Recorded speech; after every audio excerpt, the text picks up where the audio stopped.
Robbie's coming to the plate. The throw to Berra. He steals it. Swung on and missed. A perfect game. You can put it on the board. Yes. And welcome in, ladies and gentlemen, to a brand new podcast for the Unhinged Sports Network. Some of you might be checking this out on YouTube. Some of you checking it out on Unhinged Sports Network live or, well, pre-recorded. This is the High Heater Baseball Podcast, guys. Joining us today, obviously, I'm Kelcey from the High Low Sports Podcast. We have Mitch Kaminsky from the Dorm Room Dispute Podcast, who will join us every week. Jim Meunier, the co-host of J-Dash Show and the commissioner of the Unhinged Sports Network. And unfortunately not with us today, Jimmy Pilato from the Fly Under the Bench Podcast joining us, as he's also my partner in crime for the blogging and, you know, on all sorts of different network shows. So you guys probably recognize some of us. Mitch, you know, you're joining us for the first time, which I'm super happy for. I can't wait to hear what you have to say about baseball. But if you guys don't know what High Heater is going to be about, we're all about MLB talk, predictions, breakdowns. We're going to have some crazy discussions. Like maybe we'll get into, you know, did steroids affect baseball in a positive way or negative way? Maybe, maybe not. Depends on how you fall. As a Giants fan, I obviously have some experience with some steroid players in my backstory. But we'll get to that one day. But to get you into the analysts, to bring you into their minds and what they think about, we're going to start with Mitch from the Dorm Room Dispute Podcast, man. Welcome in. Like I said, I'm so happy you're part of this. Tell everybody, you know, a little bit about yourself and, you know, where to find your podcast. Yeah, well, first off, great to be here. Glad you guys could have me on. I should be a great show, so I'm glad you guys are tuning in as well. As you said, co-host and the creator of the Dorm Room Dispute Podcast. We premiere every Wednesday at 5 o'clock. On Unhinged. I also write for a couple White Sox blogs, Southside Showdown. You can find a lot of my work, and then Sports Mockery, which is a Chicago-based company. I'm their main White Sox writer for that as well. Then you can follow us on Twitter at Dorm Room Dispute or at Mitch Kaminsky 99. Sorry, I guess you can find all our stuff. Awesome. So yeah, you definitely will be giving us some insight into that AL Central and especially those White Sox. Yep. As you're already rocking the White Sox hat, I know you're a Chicago guy. You love a lot of the Chicago teams as well. Obviously, it's going to be low-hanging fruit what I'm about to ask you because, as I mentioned, you do already write for the White Sox. You do have the Sox hat on, but is that your favorite MLB team? Can we? Yes, safe to say my favorite MLB team, and it's nice too because I've been riding with them since day one. The first ever White Sox game I went to, 2007. It was against the Red Sox. Obviously, they had a great team that year. They won the World Series. White Sox lost 9-1, so it was a rude awakening to my White Sox fandom, but. We finally got a good team. I'm excited, especially after watching all those rebuild years. It's nice to finally have a contender. But yeah, White Sox all the way. Yeah, so unfortunately, you got to miss all the fun years of the White Sox history with Paul Konerko. At least the early years, you know those. Yeah, those high quality ones. Vaguely remember it. The one season I really remember because 2005, I remember bits and pieces of it, and obviously you have to rewatch a lot of it now. And I love Paulie. Paulie was one of my favorite players. 2008 was probably my favorite season that I remember all the way through. They made the playoffs that year. Alistair Ramirez hit like a grand slam. We went to the blackout game. They called it against the Twins. That was a really great game. Ken Griffey Jr. was on the team that year. He had a put out in the center field, but yeah, that was probably my favorite season. And then they got knocked out against the Rays in the first round, but it's okay. You guys had to, you have a lot more to look forward to coming up soon for the White Sox, exactly. For sure. But as you mentioned, Paul Konerko, one of your favorite players. Is he your all-time favorite, or who is your all-time favorite MLB player? Oh, I got two. One of them's kind of a joke all-time favorite, but he was like one of us. Back when we were like terrible. This is like we were mired in mediocrity, I guess you could say. We had this closer, Addison Reed, and I don't know what it was about him. He was terrible. He was not a good closer, but he had this gold chain. He came out to this Kid Rock song, and I thought he was a badass back in the day. So I loved Addison Reed. My baseball number. He was 43. I switched to 34, partly because I had some weird superstition about even numbers. But Addison Reed was one of my favorite pitchers. But like an actual all-time favorite, probably got to go Jose Abreu, who's on the team now, just for all he's done for him. He's been one of the few bright spots in all these terrible years. I got the chance to meet him at Sox Fest one year. Super nice guy. So yeah, he'd probably be my all-time favorite, I guess, right now. Yeah, that's a good pick with Abreu. I mean, obviously, like I said, you have a lot to look forward to. And he's one of those big pieces. Addison Reed, though, that cracks me up that you mentioned Addison Reed because that dude was kind of a goofball. I mean, really, for closers are a weird breed to begin with. And for him especially, he was that extra, really, dude? You know? It was always an interesting game when he came in. There's always runners on base. It'd always be like either barely gets out of it or like, yeah, he'd make you sweat through it. It would be exciting. That's for sure. Exactly. Well, then I got to bring it up then. So, what is your favorite memory ever involving baseball? It could be watching, it could have been playing as your career, or just literally goofing around with the game. What is your favorite all-time memory involving baseball? So I've been playing all my life. I'm on the club team over here at Bradley. Probably my favorite would be, I guess, my only career home run, if you can even call it that, back in, I want to say middle school. It was roped one to right field, no fence there. So it's basically like a triple because it kept going to there. I slide into third, and the throw like kicked off my foot and like ricocheted back. So then I was able to keep going. So officially it was a triple with an error. But back when you're a kid, you call it a home run because it ran all the way around the bases. So that'd probably be It's a home run. my favorite. It may not be in the scorebook a home run, but in your memory, it's always going to be a home run. Yeah. Man, well, I'm glad to have you on, and I like I said, I can't wait to see what you have to say about a lot of our topics we're going to get into today and throughout the whole season. And obviously, not joining us today is Jimmy Pilato from the far end of the bench. He is actually busy with a color cast competition. If you guys don't know, color cast is a partner of the network, so I do want to shout them out as well. Hopefully, they do well in that competition. And dorm room, actually, you guys, Mitch, just finished your competition last night. You did well on your Bulls call, so that was a fantastic job. And you guys hopefully will be moving on as well. So fingers crossed. We'll see. I appreciate it. But bringing in our third analyst who will be here, but second tonight, Jim Meunier, the co-host of the J Show. Jim, obviously you're part of the squad on the Cover 6. Normally you're just an analyst. Normally I'm an analyst with you. Obviously I'm carrying the reins as host in this show, so it's going to be a little different dynamic between us. I can't make fun of you as much for your 7 Shades of Brady. Now I'll give him the 7th ring for you. Well, it is 7 Shades of Brady, man, but this is baseball, and it's interesting. Baseball is different than football. It's 160 games. The season could change in a week, and the teams that we think were the best to start off usually are some of the laughing stocks. For example, the Boston Red Sox. One year we're World Series champions, then we're the laughing stock next year. So it changes. It's not like 7 Shades of Brady where he just dominates every year. Yeah, no, you're exactly right. And as anybody who was just listening could have heard, he dropped the "we" in there in reference to the Red Sox. And you know what that means. Obviously, the Boston boy has a bit of Boston love in his heart for the Bean City and the Red Sox. I'm not even going to ask your favorite MLB team. We already know it's the Red Sox. I'm sure if we could emblazon it on your forehead right now, we would, and you'd wear it proudly throughout the rest of the year. Even if you guys only win 20 games, I still feel like you'd wear it proudly. You might hate it a little bit, but you'd wear it proudly. But let's get straight to it. Your favorite ever MLB team. Player, I should say. Obviously, you're a Red Sox fan, so you have a whole history of guys you could choose, whether it's Manny being Manny, David Ortiz, if they're all Red Sox, or maybe you go away from the Red Sox. Maybe you pick a Yankee as your all-time favorite. Me picking a Yankee? Are you serious, man? I was gonna say if I had to pick a player outside of my Red Sox that I have to pay respects to, it'd be Derek Jeter. I think he's the best to have ever played a position. But my favorite player of all time is a Boston Red Sox. It's not the great David Ortiz or Manny Ramirez or Pedro Martinez. It's Mo Vaughn. The reason why I like Mo Vaughn is because he was the David Ortiz before the David Ortiz, but not as clutch as David Ortiz, but just as funny as David Ortiz. He didn't give a crap about you. He's the one that would take the mic and actually drop F-bombs on the mound during celebrations like David Ortiz always did. But it was more genuine. And the reason why I like Mo Vaughn is because he was a guy who symbolized what the city of Boston was at that time.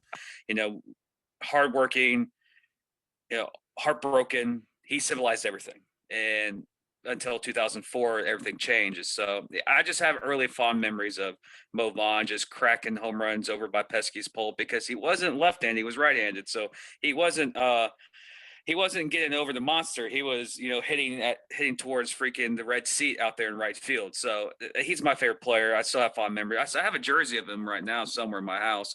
I can't fit in it because it was meant for me when I was, in my 20s. I have a lot of beer and pizza since then, so I can't fit in that jersey anymore. But yeah, Mo Vaughn's my favorite all-time player. But one of my quirky players I've always liked was Nomar, because that guy spent too much time dealing with his damn gloves and actually swinging a damn bat. So, but that's the joy of. That's one of the reasons why I love baseball. There. Yeah, I gotta say, Nomar had one of the more interesting, rituals, you might say. The batting glove thing is just one thing I've never understood. I mean, I had my rituals when I played, but I'll be honest, that was a next level something. And I will say it's funny you mentioned Mo Vaughn because I actually growing up where I did in Utah. The minor league team in Utah there is a AAA team, the Salt Lake Buzz, or they were the Bees. They were the Buzz at the time. Now they're the Salt Lake Bees. At the time, they were the minor league affiliate with the Twins, where Mo Vaughn came up with, and he was doing a rehab stint with them. And I actually got to meet him during one of their camps. And as you mentioned, he's one of the most hilarious dudes you could ever imagine. Like the dude, high quality character. Definitely with a bunch of kids, he was really entertaining. And as on the mound, as you said, he had his own little way about things, if you will, celebrating and everything else. But it's very funny you mentioned Mo Vaughn. There's a tie there. But going forward, your favorite memory involving baseball. What is it? What is your all-time favorite memory? I have two fond memories. One of them is I met Barry Bonds down at Disney back in, I think, early 2000. He was there for the christening of the ESPN bar of Disney Boardwalk. And he was just randomly walking down the boardwalk. We had a hotel there. My dad goes, "Hey, that's Barry Bonds." I'm like, "No, it's not." And I go up there and it's Barry Bonds, and he was signing his rookie card, and he handed me a rookie card. I'm like, "Oh, this ain't going to end up to anything." Okay. And I kept the card, and my dad's like, "You remember that guy that we met at the Disney?" It's like, yeah, that dude just broke the home run record. I'm like, no shit. So and that's my favorite, but my fondest baseball memory, I got the game wrong. We were saying off screen. It was Pedro Martinez, 17 strikeout. I always thought it was against the Cleveland Indians. No, that was against our arch nemesis, the New York Yankees. That was one of my fondest memories of baseball because at that time I was learning the rivalry between the both teams. I despised everything about New York. It's kind of still do if you listen to my podcast. Kelcey can agree about that. I still despise that city. But because Jimmy is a Yankee fan, I won't show that much here. But that 17 strikeout game against the Yankees was one of the most fondest things I remember. I think only one hit, 17 strikeouts, and the Yankees were just – the one hit was a solo home run in the first. And then Pedro just laid waste to everyone else. So that's my fondest memory. And who doesn't like Pedro? That guy was crazy. Well, he's more notorious than knowing to throw forgot the pitching coach of the Yankees back in 2004 on the ground when Beartech and A-Rod got into a fight. Oh, he looked like Popeye. And now I can't think of his name. I forgot his name. The old bench coach for the. He used to be the former head coach of the former manager for the Red Sox, like 15 years before then. Not Dan Snyder. That's We'll come up with it somewhere down the road. We'll just move on for now. But still, that's Pedro Martinez is my fondest memory. But yeah. All right. I respect that. I don't know how you mix up the Indians with the Yankees though. Don Zimmer. Don Zimmer. There he is. Yes. Thank you, Mitch. The old Popeye-looking goofy guy. I mean, that's what I look at. He looked like an old man Popeye, really, just without all the spinach. Yeah, and he was like, "You want to come out to my head?" And he runs out, and Pedro just throws it to the side. I'm like, "What are you doing, old man?" Okay, but yeah. No, that's some interesting picks there. I mean, obviously Pedro was a very interesting dude. Just for the sake of continuity, and since Jimmy's not here, I'll go ahead and give it my MLB team. Obviously, I'm a San Francisco Giants fan. I mentioned it in the intro. Been that way for a long time. I had a choice between the A's and the Giants growing up. My mom was an A's fan, dad was a Giants fan, and went to interleague play in one of the first interleague play games, and the Giants lost, and that's how I picked my team. Is I went with the loser, so that way I'm not picking favorites. And that was the time where Mark McGwire, Jose Canseco were still on the A's, and yeah, that was an A's team that was Giambi there? There was just before Giambi got there. So okay. So yeah, it was that was an A's team that was to be feared, and the Giants team that was not the Giants team that I got to experience winning three championships in 5 years, which means I'm all good. I don't need them to win anymore. I've had my lifetimes full of World Series now. Not going to win one this year. Just saying. Yeah, no, not at all. We'll get to that one in a minute. And then all-time favorite MLB player. I have two as well. Greg Vaughn is kind of an unknown name, really, throughout the league. He actually ended up dating my aunt when they were in high school, and that was how he knew our family. And one game when he was traveling with the Brewers, he came over and actually met me on the side of the stands and rubbed my head for good luck. I was just younger kid at the time. I ended up going 4 for 4 for the game and had the game winning hit one of his all-time best games. At least that's the story I was told, and I don't remember much of it other than meeting a baseball player and being like, oh my gosh, a baseball player, like with big eyes. And, if you can imagine the anime scene where there's just signing behind him, that's exactly the moment right there. And then other than him, Nolan Ryan as a pitcher growing up, and that's, what I hung my hat on. That was my favorite other MLB player. Just everything he did for in his career. I mean, had the attitude, had the swag. Obviously, his type of pitcher would not be accepted in today's game. I think it's pretty safe to say if he threw at one person nowadays, you're ejected. So you can forget about that, let alone throwing punches at a guy and then continuing to pitch in the same game. I mean, no big deal or anything. And then favorite memory of baseball, man. I have so many. As I mentioned, I played and played at a high level, and then that was fun. But honestly, probably one of my favorite all-time baseball memories is actually when I was a kid. I got the chance to go play in the Cooperstown Hall of Fame tournament with my travel ball team, and experiencing that along with seeing all the history, but in Cooperstown, all-time favorite memory, 100%. That was just super exciting. And I actually competed in a home run derby there, and one of the guys in the home run derby that actually ended up winning it was a second baseman, ironically, for the Giants that played Joe Panic. So he was actually the guy who ended up winning the home run derby that weekend when we were there. Very, very small world sometimes. So, but that's my all-time favorite baseball memory. So yeah, it's been interesting going through when I wrote all this outline and like, oh man, maybe I won't have to give these, but crap, now it makes me miss playing baseball. But moving on, guys, obviously there's a lot to get to as we go around the horns, presented by Fanatics.com, one of our network sponsors, talking about offseason storylines. There's been a lot of moves, and Jim, you did mention one of them as I talked about the Giants, and we're going to start off with that one, this NL West. There's been a lot of moves in this NL West, and we're going to specifically focus on the Padres and Dodgers here. I mean, the Padres, they had Blake Snell. They had Yu Darvish. The Dodgers go and add former Cy Young winner Trevor Bauer after winning a championship. And looking at the pieces they already had, and then adding Trevor Bauer, this becomes one of the potential great all-time pitching rotations.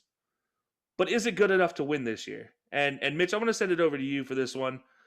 Where do you have the edge when it comes to this Padres and Dodgers matchups? Obviously, the Padres don't have Clevenger this season as he's out with Tommy Johns, but their rotation looks great.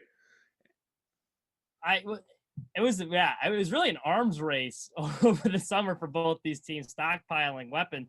And you could tell the rivalry was kind of brewing last year in the postseason, so I'm glad it's going to be kind of spilling over. I'm hoping it maybe not to the full scale of the Yankees-Red Sox rivalry, but it's getting there. You can tell there's some animosity between the two. I really like what the Padres did with that rotation. I thought they had some great young arms to begin with, and you obviously got Paddock, and then you bring in Snell and Yu Darvish, who I think was the best move they made. Everyone really talks about the Snell move, but Yu Darvish, Cy Young candidate last year. I think that's a great addition.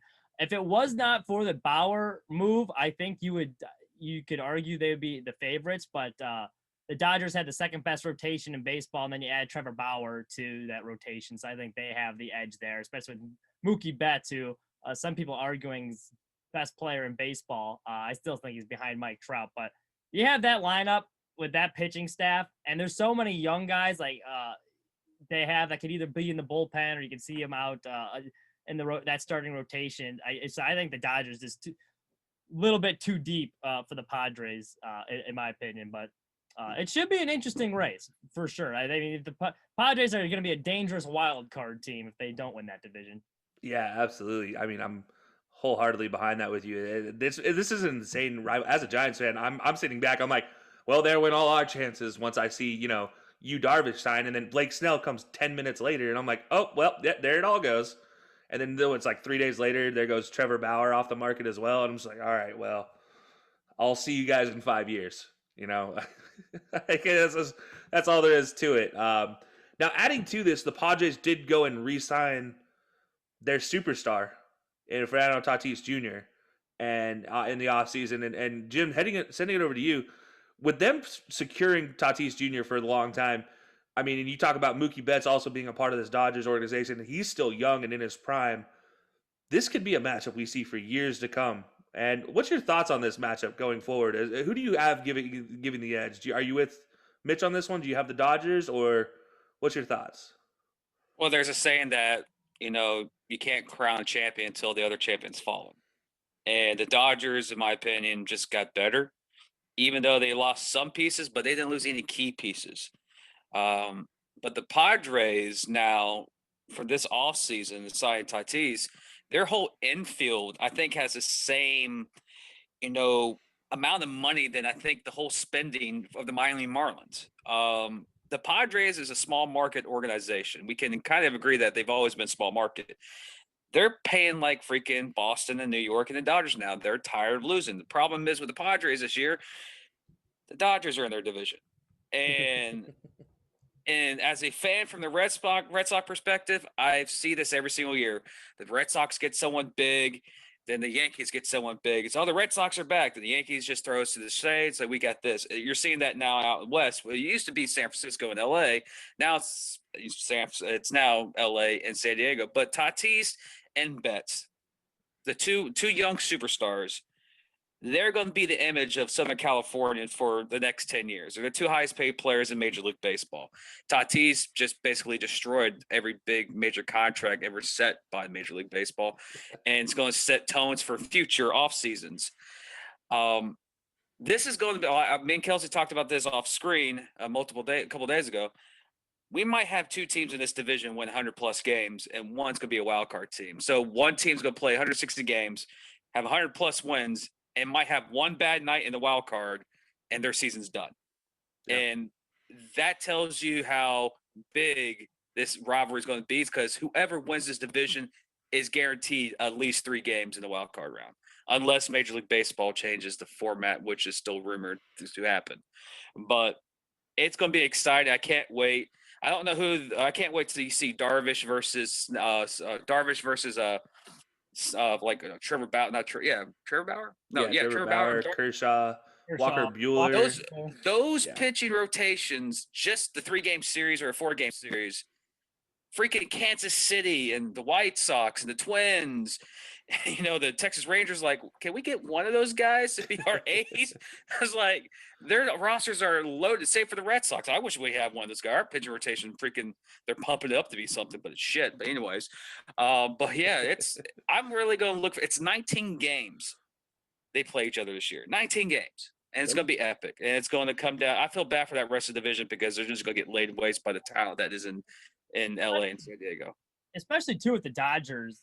I mean, you look at, like, the guys, obviously there's the headliners. You got, like, the Kershaw, your Walker Buehler. Buehler, by the way, he's only 26. He's finished top 10 of the Cy Young Rookie of the Year voting. He's the World Series ring already. It's very accomplished. But that's the kind of guys you forget about. You got David Price, who had a really good spring. He sat out last year. Dustin May, another underrated player. And then they have a top prospect, Joshua Gray, waiting in the wings, too. So there's still even more help on the way for them. So the Dodgers got a rotation that's going to be dominant now, and then it's like the guys are still young enough there where they're going to be good for years to come competing with them. And then, Clayton Kershaw, Hall of Fame, too, at the top of that rotation. So that's tough to deal with. I think, especially for this year, for specifically talking this year, I think the Padres won't be able to keep up with all of that. I mean, when you get Mike Clevenger back for next season, that's going to be a nice wrinkle. But did the Dodgers sign Turner back? No, Justin Turner, he ended up in the East, I believe, in the NL East. I'd have to try to remember off the top of my head. But as a 36-year-old Justin Turner, I mean, he is kind of getting to that point where he was a key piece for them in the postseason the last couple of years. So yeah, he's one of those weird pieces that just kind of got better with age. Like, kind of like, I think, the Juan Uribes of the world, where Juan Uribe was kind of a mid-level player throughout his career, and then for some reason his 32-plus-year-old years was just like, oh, by the way, I'm going to turn myself into a top 50 MLB player. And you're just like, wait, where did this come from? And Justin Turner, to me, is the kind of same way. So, he signed 1-year deal with the Los Angeles. So they got third base secured. So yeah, he's still in LA. So yeah, that's legit. Dodgers 110. Can we start putting over under how many wins they're going to have this year? You can get to that one a little later. We will give our predictions a little later for that one for sure. X factor for the Dodgers, for the Padres, if they want a chance to win that division, is going to be how some of their younger arms perform, and Lamet and then Mackenzie Gore, I think, are going to be, because obviously 2 very hyped arms highly ranked prospects. We'll see how they perform in the major league level because you're kind of, especially for Mackenzie Gore, you're kind of getting thrown in the fire. Like, hey, we're ready to compete now. You better put up or shut up. So, and Manny Machado cannot have these, weeks where he's a no-show on the roster. That's what killed him in Baltimore. That's what killed him in LA a couple years ago. You have 2 or 3 weeks where he's hitting 120 and like 4 hits. He can't do that on this Padre roster if they want to compete with the Dodgers this whole season because he is going to be either ahead of Tatis or is going to be protecting Tatis in the lineup. And if you have Machado that's going to hit 180, that whole roster is going to be, hurt, and he could lose ground on the Dodgers. So yeah, absolutely, Machado needs to stay consistent. That's all I'm going to say. No, I agree wholeheartedly. And you guys talk about these rotations, and I mean, I just did a blog on these, and so I'm just going to drop a couple names for you, or just a couple things. There's 3 Cy Young winners on the Dodgers rotation currently.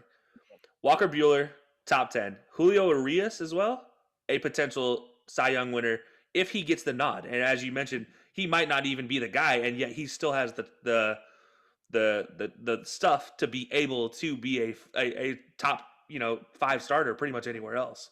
And he might not even be a top break this rotation. And then if you look at the Padres, I mean, as we said, Yu Darvish, Blake Snell, they'd lead the way. Lamet. And then whether they choose Musgrove and Paddock or they go Gore and Paddock or however they have to figure that out for them, those are some tough rotations, man. As you mentioned, everybody would want a piece of those rotations going out pretty much if you're anywhere else in the league. I think wholeheartedly. And so it's absolute barn burner going to be, as you mentioned, 19 games. It's going to be, I imagine, a big pitching matchup, even despite the power of both of these lineups. For sure.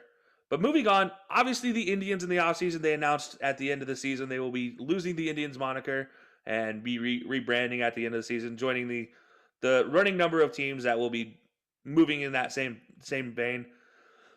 But they also decided they wanted to gut their entire organization, trading Francisco Lindor and Carlos Carrasco to the Mets, adding to a Mets team that just signed catcher James McCann to a 4-year deal. I mean, this Mets team, if you look at the NL East, we just talked about the West, but this East in the NL is almost just as deadly. You talk about the Mets, they now have Lindor, McCann, Pete Alonso, Jeff McNeil, Brad Nimmo, and Michael Conforto in this lineup. And go along with that, they still have Noah Syndergaard. They still have Jake DeGrom. You add Carrasco to this rotation, who is a senior guy who actually, battled with his run with cancer, came back from that, and had a fantastic year last year.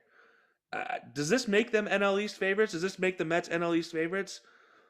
Or do the Nationals, who just signed, Bell from Pittsburgh, and then the Braves, who have the Braves are just up and coming young team, or the Marlins, who made a run in the playoffs last year? I mean, who is this NL East favorite right here? And Jim, we'll start with you. The NL East is very odd. One year you got the Nationals winning, and the year that they do win, they win the damn World Series. And the other year you get Philly, and the other year you get the Mets, and the other year you get the Braves. There's no consistency in this division. And I have a buddy, he's a diehard Braves fan. He goes, well, they got Mets predicting to win the series, the division. It's like, well, the Mets are loaded. He goes, we're not getting any love. I said, the Mets are loaded, but the New York Mets will New York Mets. It's just like in college football, Clemson will Clemson. When back in the day, the Mets have a low roster, but the thing is that the young infield in Atlanta, the outfield in Atlanta last year, you got to remember, took the Dodgers to 6 games, and we're very competitive in all 6 games. For me, will I be shocked if the Mets win the series? Hell no. Will I be shocked if they win by 5 games? No. But for some odd reason, I just can't count out the Braves and those Marlins. For some odd reason, we're going to have a minimum wage roster and we're going to compete for a division title. It's kind of, funny. I don't know how they must be hiring the same people from Tampa. That's how they do it now. But for me, I just can't. I look at the Atlanta Braves' roster. I'm like, come on. This division, we may not get a 100-win team in this division, but we're going to get 2 teams in the upper 90s, maybe 3. and we might see all the wild cards come from this division. This division is very competitive, and I feel bad for the Phillies. Yeah, we got Bryce Harper. Yep, good job. That's about it. But for me, it's going to be neck and neck, and I have to side with the Braves. But I would not be surprised if the Mets pull away later in the year because they do, in my opinion, they have a deeper bullpen than the Braves at this point. Yeah. Go ahead. Oh, I was gonna say, as you mentioned, I completely left the Phillies out of the entire mention of the East, and yet they probably have the biggest. Yeah, they probably have the biggest names in Bryce Harper, Didi Gregorius, and then also JT Realmuto on that team as well. So you're like, okay, well, I'm just gonna leave them out of this mix, and my bad for leaving them out. But go ahead, Mitchell. Who do you have as the favorite here? It's tough, and like I have I have an issue putting my faith in the Mets, but I think when you look at pitching, I think their rotation's a little bit better, and that's kind of my tiebreaker because both these lineups can hit. Obviously, the Braves can mash. We saw what they could do in the postseason. Freddie Freeman is one of the more underrated players in baseball. Not a whole lot of people talk about him, yet he won the MVP last year. But you have Jacob deGrom, best pitcher in baseball, in my opinion. Marcus Stroman was a great pickup. Carlos Carrasco, who is I think that's another piece that kind of flew under the radar in the Francisco Lindor trade. But that was a really great pickup. He's been, obviously, I've had familiarity with him beating the White Sox all these years, but that's a very solid pitcher. He's going to go out there, give you 6 innings, a lot of quality starts. So I think that's a great pickup. And then you got Tawan Walker, who is another solid pitcher. So that lineup there, you have one of the best shortstops in baseball. James McCann was a great pickup. I think he handles pitching staffs really well. So I give them the slight edge, but it's tough. It's tough, I think. But it comes down to starting pitching, and that's where I like the Braves in this division. Yeah, and as you mentioned, Marcus Stroman for the Mets as well. That's one I left out as well. He's coming off a really down year last year. But for me, I'm right there with you. I love this Carrasco pickup. I think this Lindor trade, as obviously big name as Lindor is and up and coming in the superstardom, if you will, as he is, I think this Carlos Carrasco trade has a lot more back end help for the Mets. And I mean that in like the mentality, the bullpen, the locker room, just keeping everybody together because he is that type of guy. He's a glue guy. We saw what he did with the Indians when everything happened with his cancer diagnosis when it came out. Everybody rallied around him. I mean, from top to bottom in that organization, 100% rallied around him. He's that type of guy. So I think that's why this is a big deal. And I also like, especially with the addition of Francisco Lindor, he's a type of high energy player. He's really talented. He's been to a World Series before. I can see this having kind of like a mini Mookie Betts effect because you saw how impactful that was for the Dodgers getting a premier player like that. The Mets have not had one in a while. So now you get a guy who's the cream of the crop as far as infielders go, and he plays with a lot of energy and passion. I can really see him rallying around him and him having a big impact for this team. Yeah, no doubt. I love Francisco Lindor. I just love everything about his attitude into the game and everything. It is fun to watch. He is the definition of fun to watch baseball, if you will. But here's the big question. Whoever makes it out of this NL East, can they compete with the NL West two-headed monster, if you will? Mitchell, what do you think? No. Nah, just no chance. It's going to be – I think it's unfortunate. I think it's a 2-team race, though. Like this division's going to be beating up on each other, and it's very competitive. But I don't see it happening. I don't think the Braves. I think the Braves put up their best effort last year, and it's a Dodgers team that just improved. So I don't see it happening. Yeah, I understand that. Jim, what about you? You sticking with Mitch? This is a 2-team race, and it's out in the West. Yeah, I'm going to stick with Mitch's opinion as well. And let's just say if it's Dodgers, Mets in the NL Championship Series, the Mets may win one game, and that might be when they return home for Game 3. But they're not winning the series. No, both teams can't win both series against the Padres or the Dodgers.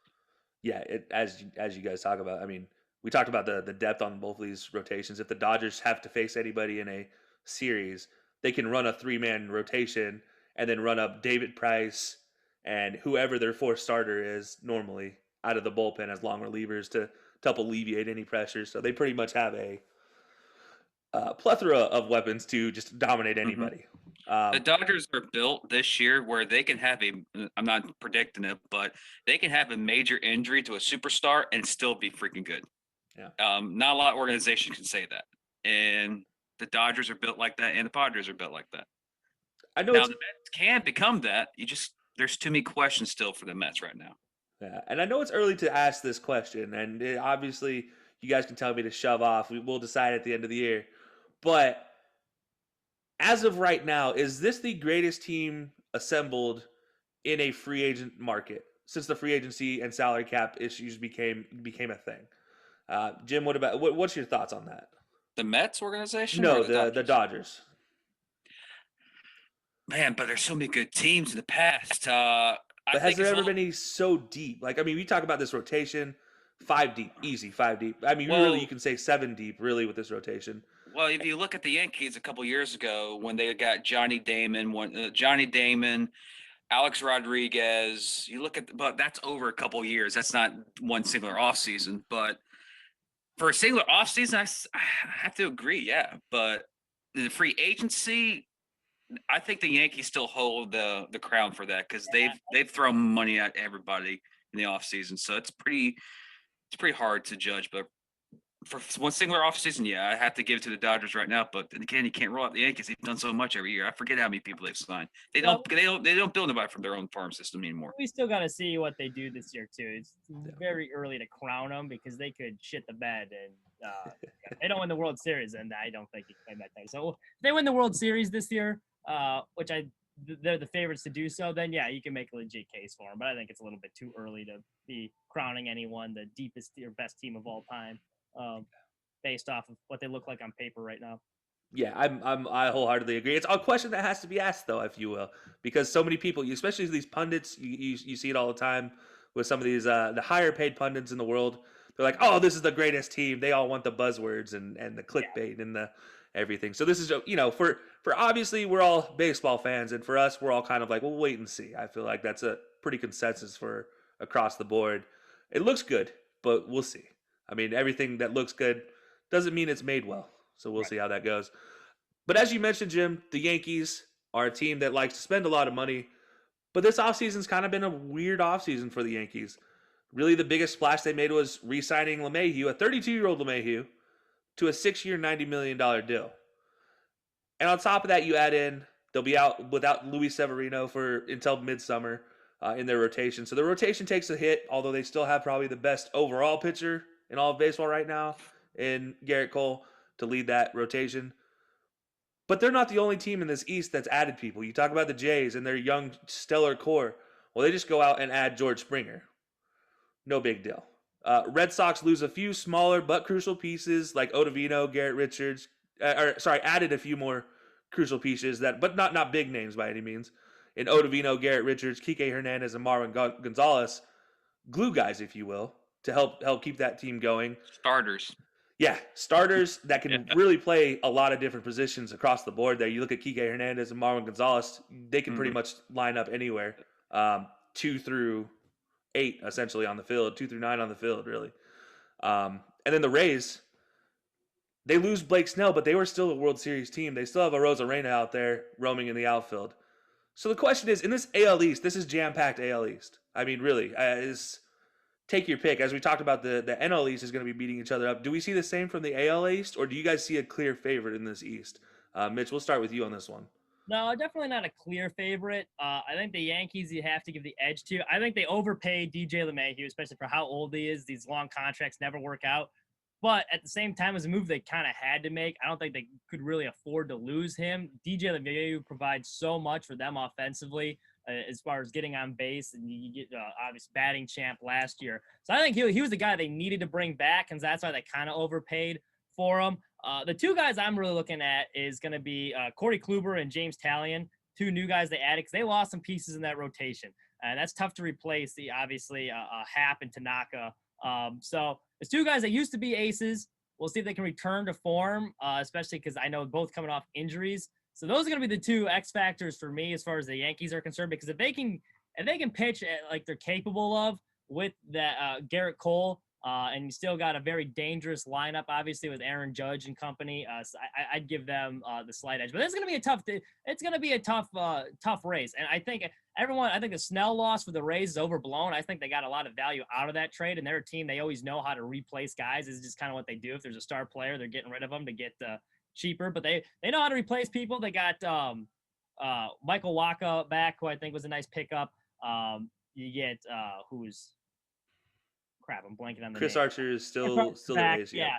So I think they filled those losses nicely. They still got a lot of young, talented players. So and then obviously you got the Blue Jays who will be tough. So if I had to go my power rankings for it right now, I'm probably going Yankees, Blue Jays right behind them, and then the Rays. But the Rays are going to be in the mix for a wild card spot. But I think it's a 3-team race for sure.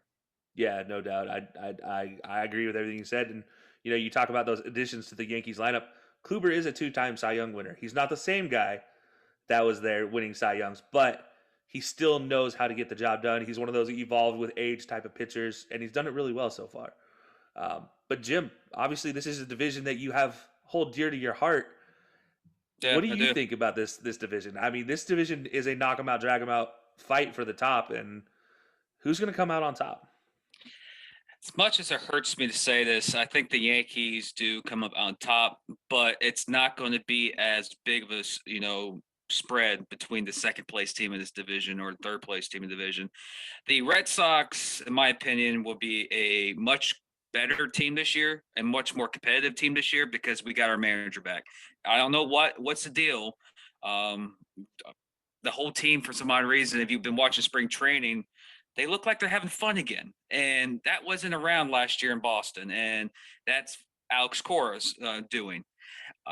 But we look at the teams that we play the Rays, the Jays 19 times a year consistently with the Yankees. The only team I'm not going to, worry about is the Orioles. But then again, the Orioles shut the Red Sox up last year. We were the worst team in that division and because the team had no heart. But you look at the rosters, money-wise, the Red Sox should have the second best roster in this division and finish second in this division. I don't think they're going to finish second in this division. I think they'll be third. But I do think they're going to be competing for something this year. The Yankees, as much as I hate the dang Yankees, they're going to win the division. They're going to win about 95 games this year. But I think they might only win the division maybe by like 3 games. And that 3 games is going to be between either Toronto or Tampa Bay. Toronto or Buffalo, wherever they want to play this year, come on. That young staff, that rotation, that infield, I look at that team and go, well, the Red Sox may have 1 or 2 more years they can try to go for something. If not, it's going to be the Rays and the Jays and the Yankees. And Toronto's going to be a damn good team this year. And for me, I just got to say the Yankees are going to win this. It's going to be very competitive. I think all the teams in the division besides Baltimore will finish above 500 this year. Yeah. And as you mentioned, Toronto will be playing in Buffalo to at least start the season until restrictions maybe calm down, then they might move. They'll return back to Toronto this year, though. I don't see the Red Sox finishing above 500. I don't think they're that. I mean, yeah, you got your cheating manager back, but like I still don't think that's that impressive of a roster, especially when you have 3 teams that I think are better than them. Like I still think the Blue Jays and Yankees are clearly better, and I would still give the Rays an edge because they're coming off the American League Championship. So and I think they replaced the starting rotation nicely. So I don't see the Red Sox finishing. I think they can hover around 500, but I don't see them being competitive in that division at all. Like they're not going to be sniffing the postseason. Yeah, and as you mentioned, I do think they did report that there was an uptick in metal garbage can sales the moment Alex Cora was rehired, as well as those doctoral devices to help keep you 6 feet away. We're not the trash can organization. That's Houston. Well, I mean, the guy Toronto's buying those right now for Alex Cora. The guy who actually coordinated the whole thing, Alex Cora, supposedly. No, we just gave Apple Watches to people. Oh yeah, no big deal. Just no big deal. But here's the big question: this AL East. Obviously, we didn't talk about any of the AL Central, AL West teams. But do you guys think this AL East division champion, or even maybe the wild card, do you think either of those teams are going to be your favorite for the AL championship, or do you think somebody else from the Central or the West is going to take it? Mitch, we'll go ahead and start with you on this one. I think that it's going to be between the winner of the Central and the winner of the East. It's tough. I think the Yankees have the best shot. just how they're constructed, and they've thrown a lot of money at it. The Blue Jays, my problem with them is I think over the course of the regular season, they'll be good because I really like that lineup. George Springer, great addition, and you got a lot of young, talented pieces, obviously with Guerrero and Biggio. And Semien was another nice pickup at shortstop, too. I just don't see the rotation holding up, and pitching so important in the playoffs. Their bullpen's also kind of underwhelming for me. Where the Yankees, I think you still got a lot of high-powered arms in the back end of that bullpen with Chapman, and I like the rotation better. And it comes down to pitching, and they still have the lineup that can compete with them. So the Yankees, I could see is potential. That'd be one of my teams that I have competing for the representing the AL and the World Series this year for sure. But that's about it. Yeah, no, that's worth asking. I mean, because as you mentioned. Well, as I mentioned, we're not really talking about the Central and West teams right now, just because when it comes down to those teams, most of them have been building from within. Most of them haven't had a major signing within them. There's been major injuries to some of them, as Eloy Jimenez just went down with the White Sox. We were talking about that prior to going on air. But you talk about some of these rookies coming up. Most of these rookies are in the Central Division that are going to be standout rookies, and they play for the Royals. They play for the Tigers, they play for the White Sox. And so there's a lot of young guys in those areas that I just don't know. We don't know anything about them yet because we haven't seen a full season yet. So it's always worth asking if this East, because there's experience, we know what to expect from a lot of these experienced guys, if they're going to be a favorite. And Jim, we'll go ahead and head it over to you. Obviously, you had the Yankees winning it with either the Rays or Toronto. In your opinion, do you think they have the edge towards representing the AL in the World Series? Yeah, they do. I think the only team that might go toe-to-toe with them in the playoffs will be a team from the East if they meet up in the playoffs. And I don't want to maybe the Astros, because for some odd reason they still play pretty good baseball down in Houston, no matter who is on that team. Mice trash bags, mice trash cans, mice Google watches. But I look into the Central, I see the White Sox and I see the Twins being very competitive this year, and the Indians are Indians. So, but right now I like the Yankees are AL favorite for me so far. No, it could change in 6 weeks, but right now they are on paper they have the better team. Yeah, I think you broke Mitch's heart with the Astros being the team to compete on that one. No, I think they can compete. I think the White Sox would be even the Twins. I put the Twins ahead of them too, but I think the White Sox, just depth wise, would probably be the next team to compete. The Yankees are established though; they've been there before. You know what they are. Where the White Sox still have a lot of younger guys that we still need to see what they can do at the big league. So that's why I think it'd be fair to give the Yankees the edge there. But I think the White Sox are right there with them. Those two teams I think are meeting in the ALCS. Yeah. Actually, I love that White Sox team. It's we were talking about before. I drafted 4 guys from that White Sox team to be on my fantasy baseball team. That's how much I believe in them. Obviously, Eloy Jimenez was one of them, and that's what brought that conversation up. So they'll miss him for 5 to 6 months. That'll be a big pain down the stretch. And we'll get to that one a little bit later. But the one thing I do want to add, Jim, you did mention the Indians, and I mentioned a little bit earlier, they gutted their team, and it's a very interesting stat. The Indians, at this recording, have a salary base right now of $27.5 million. Now, 25-man roster, plus their extra little traffic rotation COVID team that travels with them, so 30 men, they're under $1 million per player on their salary. How crazy is that for an MLB team to be operating at a under $1 million per player cap? That's just, I've never heard of anything. Has anybody even considered, we've heard Moneyball, but is this like a next level Moneyball? Tampa's come close, I feel like. That'd probably be the only comparison. Yeah. Are Tampa they trying is 32, by the way. 32 million for Tampa right now. Are they trying to embody the actual Cleveland Indians from Major League? It's close, man. The Dolans are running this into the ground, I feel like, for sure. Oh, great. I want to meet their first baseman. Is he doing all the voodoo stuff in the locker room? It's going to be awesome. That'll be a fun team to watch. That means they'll play the Yankees because they did go to the pennant and beat the Yankees in the pennant. So, yeah, that'd be a Hollywood ending for Cleveland. Yeah, as I'm sure we will get a couple Cleveland listeners. I'm sorry in advance for you guys going forward. But go ahead, Mitch. Well, it makes no sense, really, because I know they were trying to trade away pieces last year, and they were right in there with that division near the end of the year. I think they should have been adding to that core. You have Francisco Lindor and Jose Ramirez, 2 great pieces there. And the rotation's stacked. I don't know what it is about him. Even when they trade away guys like Bauer, they always seem like that organization turns out great prospects. Shane Bieber's emerged as a great player for them over there. It's a very good rotation. I don't know why they're cutting all these costs, but you know what? As a White Sox fan, I'm fine with it. It makes the division a lot easier, but it's head scratching to say the least. I don't know what the drastic turnaround and the rush to get Lindor out of town was. Because you have a franchise type player there and kind of kicked him to the curb. Yeah, I don't think anybody understands what the Dolans are doing right now because it goes against everything anybody is projecting that they would have done. Because as you mentioned, they were about 3.5 to 5 games back at one point in time down the stretch. They were very close to competing in that Central Division and being that team to make it out. Just fell up a little shy, obviously, because of the extended playoffs. You know, a couple more teams got in the West and the East that probably shouldn't have. But yeah, you know, you look at that Indians team and just what they did, it's kind of crazy. But speaking of gutting teams and rocking it to its core, one of the biggest offseason moves I think any of us saw coming was the request from Nolan Arenado to get traded from the Rockies.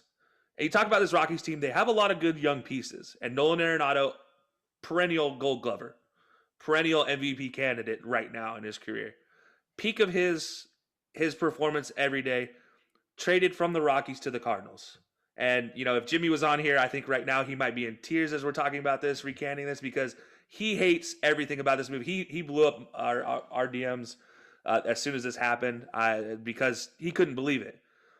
But now he's in St. Louis.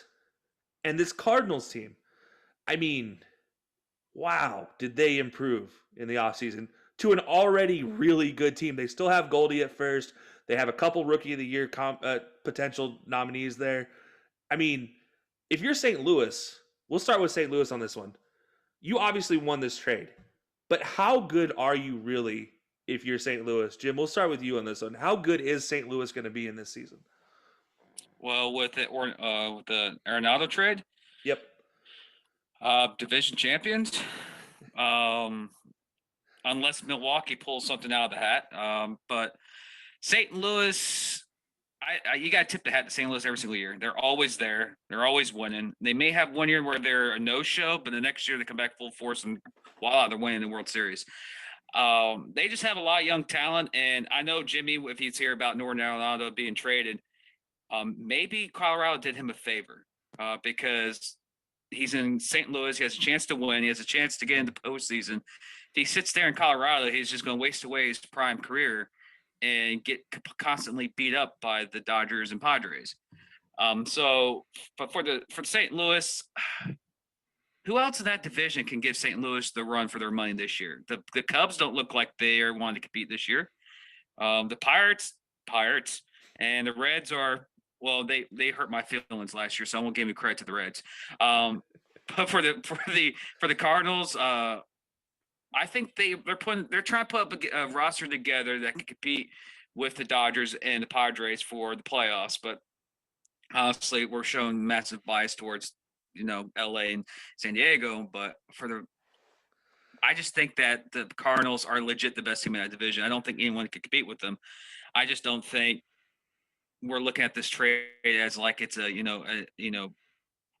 a bad thing for Colorado. Colorado saved Nolan Arenado. He needed out of there. When was the last time Colorado was actually good? 2011 when they went to the World Series and got swept by the Red Sox? It's been a while.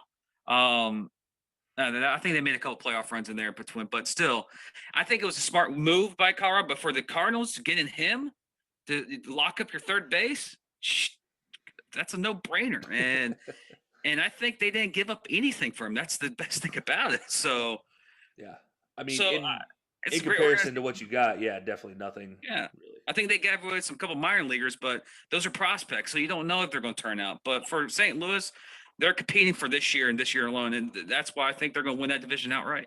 Yeah, I agree with. I mean, it was a great move for the Cardinals because you have, I think, a top 5 first baseman in the league. I think he'd probably be top 3 actually. Paul Goldschmidt. Yeah. He's right up there next behind the Freddie Freemans, the Jose Abreu's of the world. And then the third base, you have the best third baseman in my opinion in baseball, and Nolan Arenado. great defender. It'll be interesting to see how he hits out of Colorado now, because I know a lot of people say that inflates his average. I think he's just a really good hitter. He had like kind of a down year. He still hit 258. So I think that'll improve, especially with some lineup protection now he has in that lineup. And Jack Flaherty, a Cy Young candidate, finished 4th in the Cy Young voting. So you have an ace there. I like some of the arms they have out of their bullpen too, with Hicks is really good. He throws gas over 100 miles an hour. The Rockies, that's a baffling trade for me, though. You have a franchise player. They didn't get anything for him. They just sold him away for nothing. And a team that really doesn't bring in a whole lot of revenue to begin with. So that was kind of a head-scratching move for me. But I love what the Cardinals did. I think it'll be interesting. They're the clear team to beat. I don't think they're going to run away with the division, though. With the Cubs, you still have Anthony Rizzo, Javi Baez. Jock Peterson's been raking in spring training right now. So, and then you still have a former MVP in Chris Bryant. So I'm not going to count them out yet. It's going to be interesting to see how their pitching staff does, because their bullpen is terrible. The starting rotation okay with Hendricks and Arrieta. But I think with that lineup, you have the core from 2016 that won the World Series. I'm not ready to count them out yet. The Brewers are an overall very solid team. There's nothing there that like stands out. You know, you look at him, it's just like, yeah, he's okay. He's okay. But it's an overall, like, they can compete, but I think the Cardinals are the front runners here, for sure. Yeah, as you mentioned, his splits home and away. His away average away from Coors, 263 with 99 career home runs. And then at home, 322 with 136 career home runs. Obviously, there was about 11 game difference between home and away, so not very much to really cause that much of a difference in the average. But still, a very respectable average away at the same time, and still had power. So maybe a little bit of negligible if you're St. Louis there. But on the flip side of this, if you're the Rockies, I mean, how do you replace this offensive and defense production you got from Arenado leaving? Do you do it by committee? Do you do it through your farm system? Like, what is their plan here? What are they trying to do to recover anything?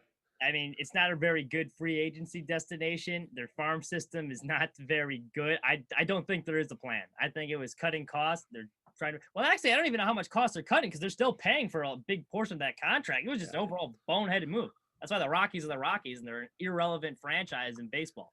And they will be for the next couple of years, because he just traded franchise players. It's going to get worse before it gets better over there. Like, I wish I had an answer for you. I have no idea how you do it. Yeah, even if it's my committee, who cares? Because they're going to stink. It's going to be a terrible product. I mean, they still have a couple pieces in Charlie Blackmon, Trevor Story still there. They had another shortstop coming up. But yeah, to your point, those guys were already there last year, and they still had a bad year. And so they're going to continue to be here going forward. How long until they want to get out is the biggest question. And Jim, what do you think? Do you think the Rockies have a plan, or do you think this is cutting costs, like Mitch said, and it's a matter of time before we see Charlie Blackmon, Trevor Story, and everybody else start to disappear from this Rockies team? Oh, they'll be gone by trade deadline. I think once Colorado gets 20, 30 games back, they're going to start fishing, looking for trade bait. Trevor Story is going to be somewhere else. But for the third base, it's going to be, who's their AAA team?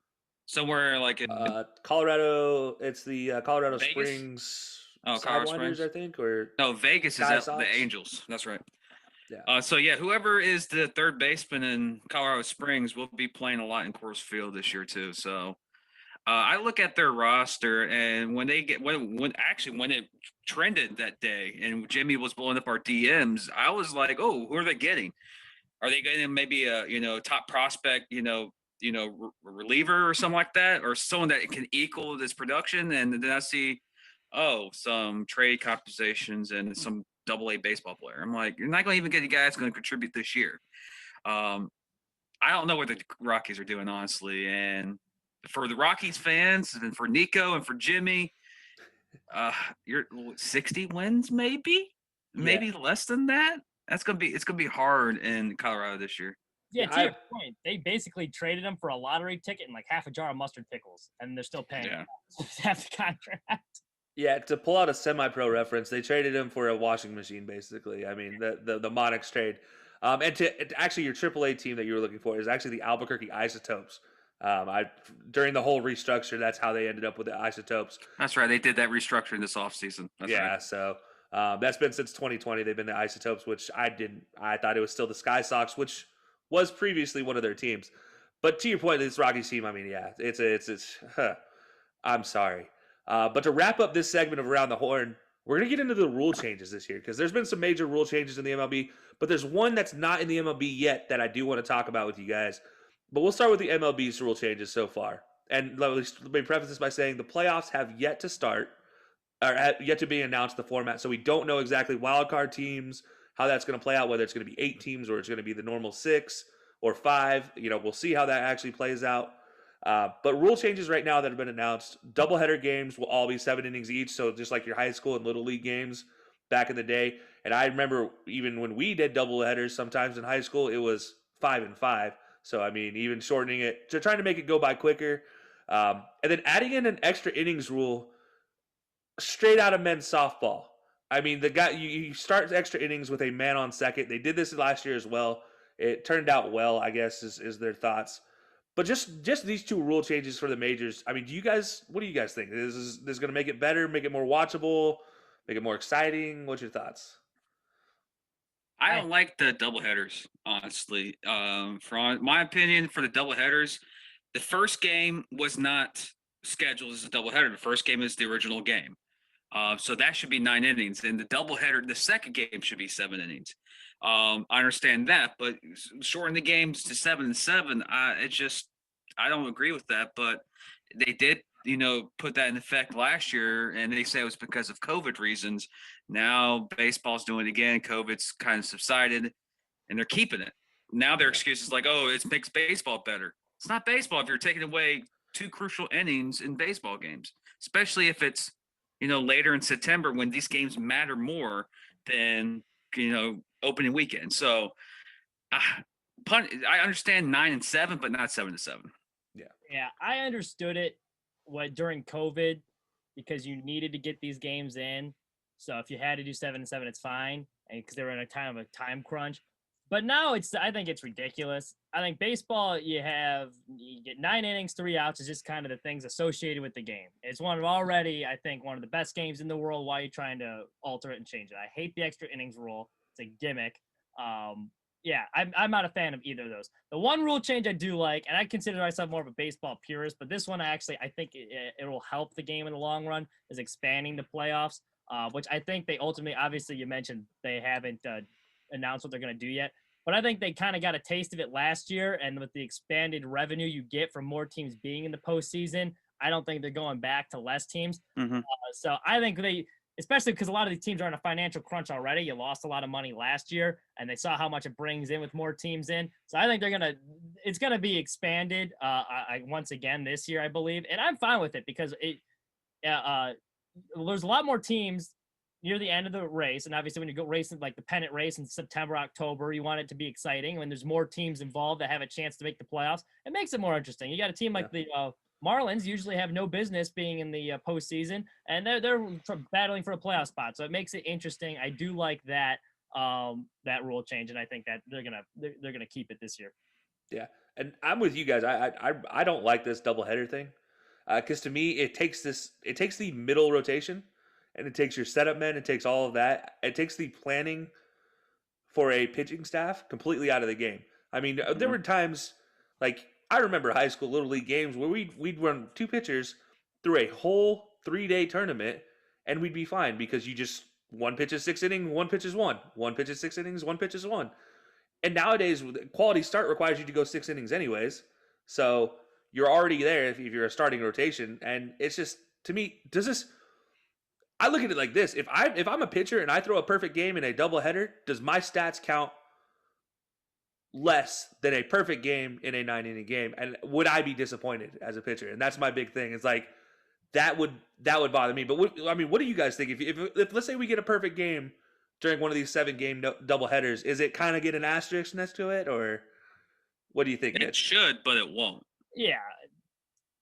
In the box score, it'll go down as a perfect game, and that's how it'll be remembered. But it probably will have. Yeah, I think it definitely has an asterisk. So what's like the average pitch for perfect games? Like right at 100 for 90? 90? Like 110 is on average, that's like So really what we're I see is 110. So we're saying about 75 to 80 pitches for a 7 inning perfect game.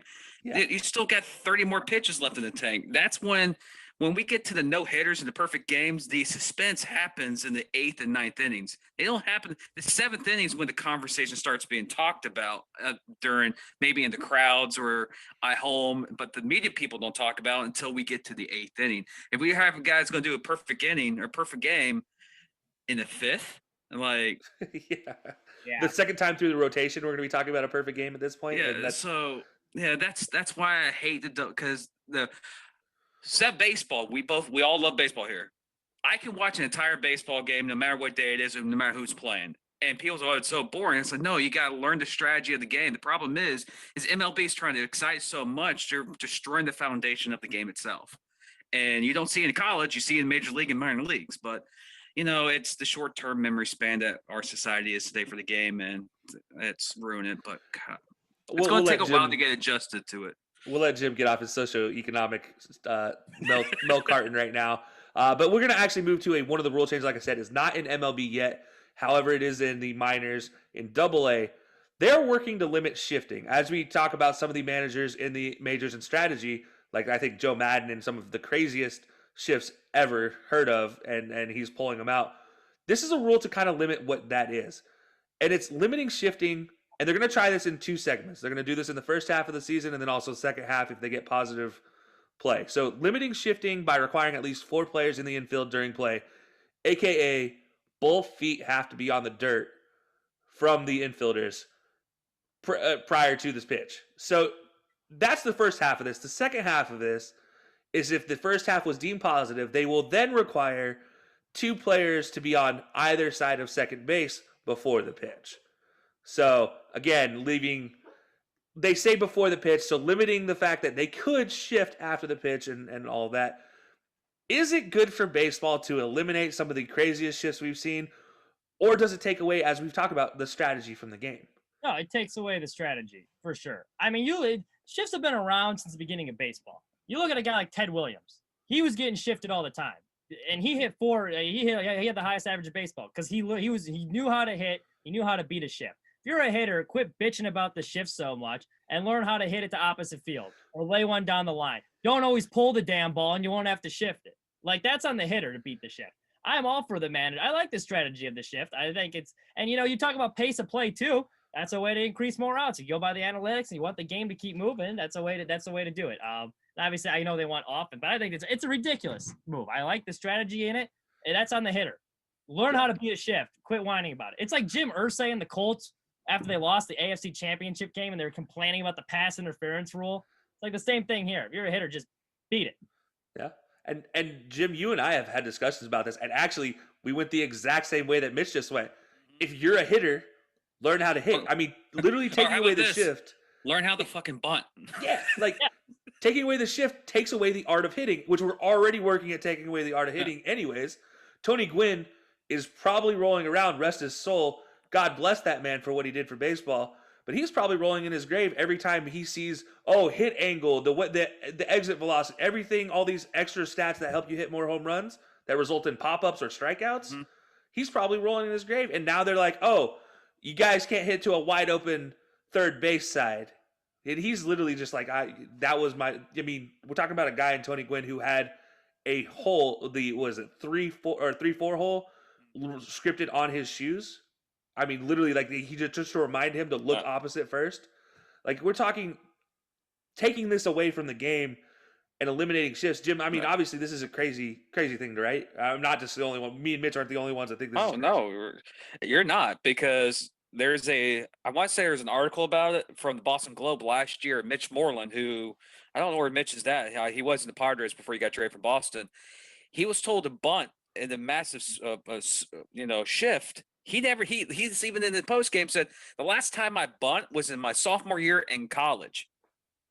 He hit a bunt down third base line. He got a stand-up double. Yeah. A first baseman who doesn't have any speed got a stand-up double from a bunt to down third base line because the third baseman was behind second base. So they both had to run to get the ball, and he walked into second base. And I understand what the minor league is trying to do, but the game has evolved so much that even the smallest things that we're taught when we're kids and how to lay down a bunt is being overlooked. How bunting later in the innings, see if with the double inning thing happened, we'll lose that, where we're bunting guys to second when we got the guy in first. But now this new extra inning shit, I don't want to talk about that. It's screwing the game too.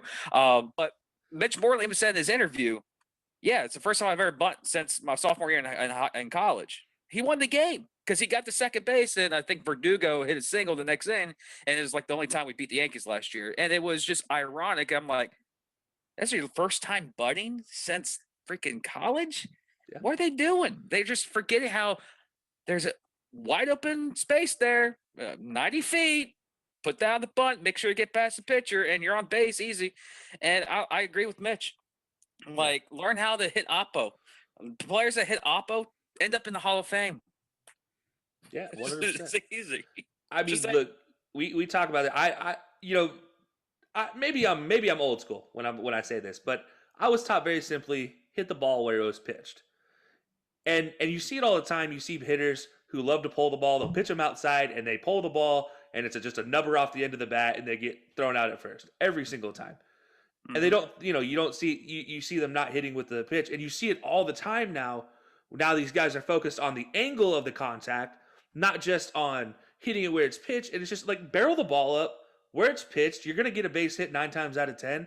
You could be a Hall of Famer by just doing those simple things. And it's taking away the art of baseball and taking away the art of hitting. And there's a lot of crocky, things to teach hitting nowadays. And honestly, it kills me every time. I could die on this mountaintop. I think I need to stop before I do. But the hitting in the game today just bothers me. Why Mark Reynolds was able to have a 12-year long career is a disappointment in my eyes. And then one thing I've noticed over the last couple of years is players giving up on hits. Like, I went to the Red Sox game about 3 years ago when Didi Gregorius was with the Yankees. He head ball off the back of his at the edge of his bat, missed hit the thing, and it went over the Green Monster. It was a home run. And he was like, God dang it. And he's trotting around like he's pissed, and all of a sudden goes over the Monster. And he's like, oh, yeah, I meant to do that. I'm like, no, you didn't, man. You hit it, you missed it, and it still went over. So stop acting like but acting like you meant to do it. It was like how he hit the ball, dropped the bat. He was like, I'm out. Let's go. And, Andrew Benintendi is just looking at it go right over the Green Monster. I'm like, it's not hard to hit oppo. And Didi's notorious a pull hitter in the Yankee Stadium until he's now with the Phillies. So, but yeah, it's baseball has over the last couple of years. It's the shift. Oh no, what you can't hit left. Come on, you can mistakenly hit a ball down third base line. I've seen it happen live. It's possible. No doubt. But I think before we all die on this hill, I'll go ahead and send us to break, and we'll come back and we'll talk division winners, World Series matchup, and World Series winner predictions, guys. But we appreciate you tuning in to the High Heaters Baseball Podcast, and we will be right back. What's up, everybody? It's Kelcey from the High Low Sports Podcast. If you missed the brand new news, we have partnered with Fanatics.com. So if you're in the market for a brand new t-shirt, brand new hoodie, brand new jersey, no matter the team, no matter the player, no matter the sport, Fanatics.com is your place to stop. Not only does this help support our podcast, but it helps support the entire Unhinged Sports Network. Check the link in our bio or go to unhingedsn.com. On behalf of DJ and the High Low Sports Podcast, see ya.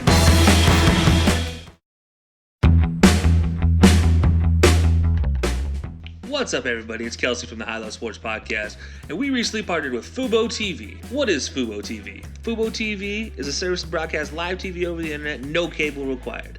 Watch your favorite teams, network shows, news, and movies on over 100 plus channels. You get channels like CBS, NBC, ABC, Fox. You can watch all the games. So go ahead, click that link in our bio, and get started on your 7-day free trial. And stay tuned to some more great programming right here on the Unhinged Sports Network. And welcome back, guys. As you just heard from our network sponsors, Fubo and Fanatics.com. Obviously, there's some great sponsorships in there. If you guys haven't already checked out Fanatics.com, please do so. It is in all of our bios on our Twitter pages. It's one of the more fantastic websites, and they actually have the MLB experience. MLBshop.com is actually a Fanatics experience. So you'll get all your MLB gear. I'm actually wearing a Giants t-shirt right now. Mitchell's wearing his Sox hat, and I'm sure Jim might be wearing his Boston boxers, but I don't want to ask him to show us those because this Just is a great t-shirt. PG-ish show. But guys, we want to talk about our way too early in the season preseason picks for division winners, World Series matchup, and World Series winners, along with some player award predictions. And we've done most of these coming through the first half of the show. So some of these will be a little quicker, but then some will take a little more time because we haven't talked about them yet. But to get us started, obviously, we talked about this one pretty much ad nauseum, the NL West. Mitch, we'll start with you. Who do you have coming out of this NL West? Dodgers. It's going to be a dogfight between them and the Padres, but Dodgers a little bit deeper, like we mentioned, so I'm taking them. No doubt, no doubt. As we talked about early on, I mean, it's hard to not pick the Dodgers in this one. Jim, what about you? Who do you have taking this West? Padres and Dodgers will both win 100 games. Dodgers will win the game by 5. Okay, all right. I still think that's a crazy thought that we might have 2 100-game winners in the same division, and one is going to be a wild card. But going to the Central, we haven't talked about the Central yet. So we'll, guys, give a little bit of reasoning behind your Central picks. Jim, since Mitch went first on the West, we'll go with you for your Central pick. I'm going to side with the Cardinals.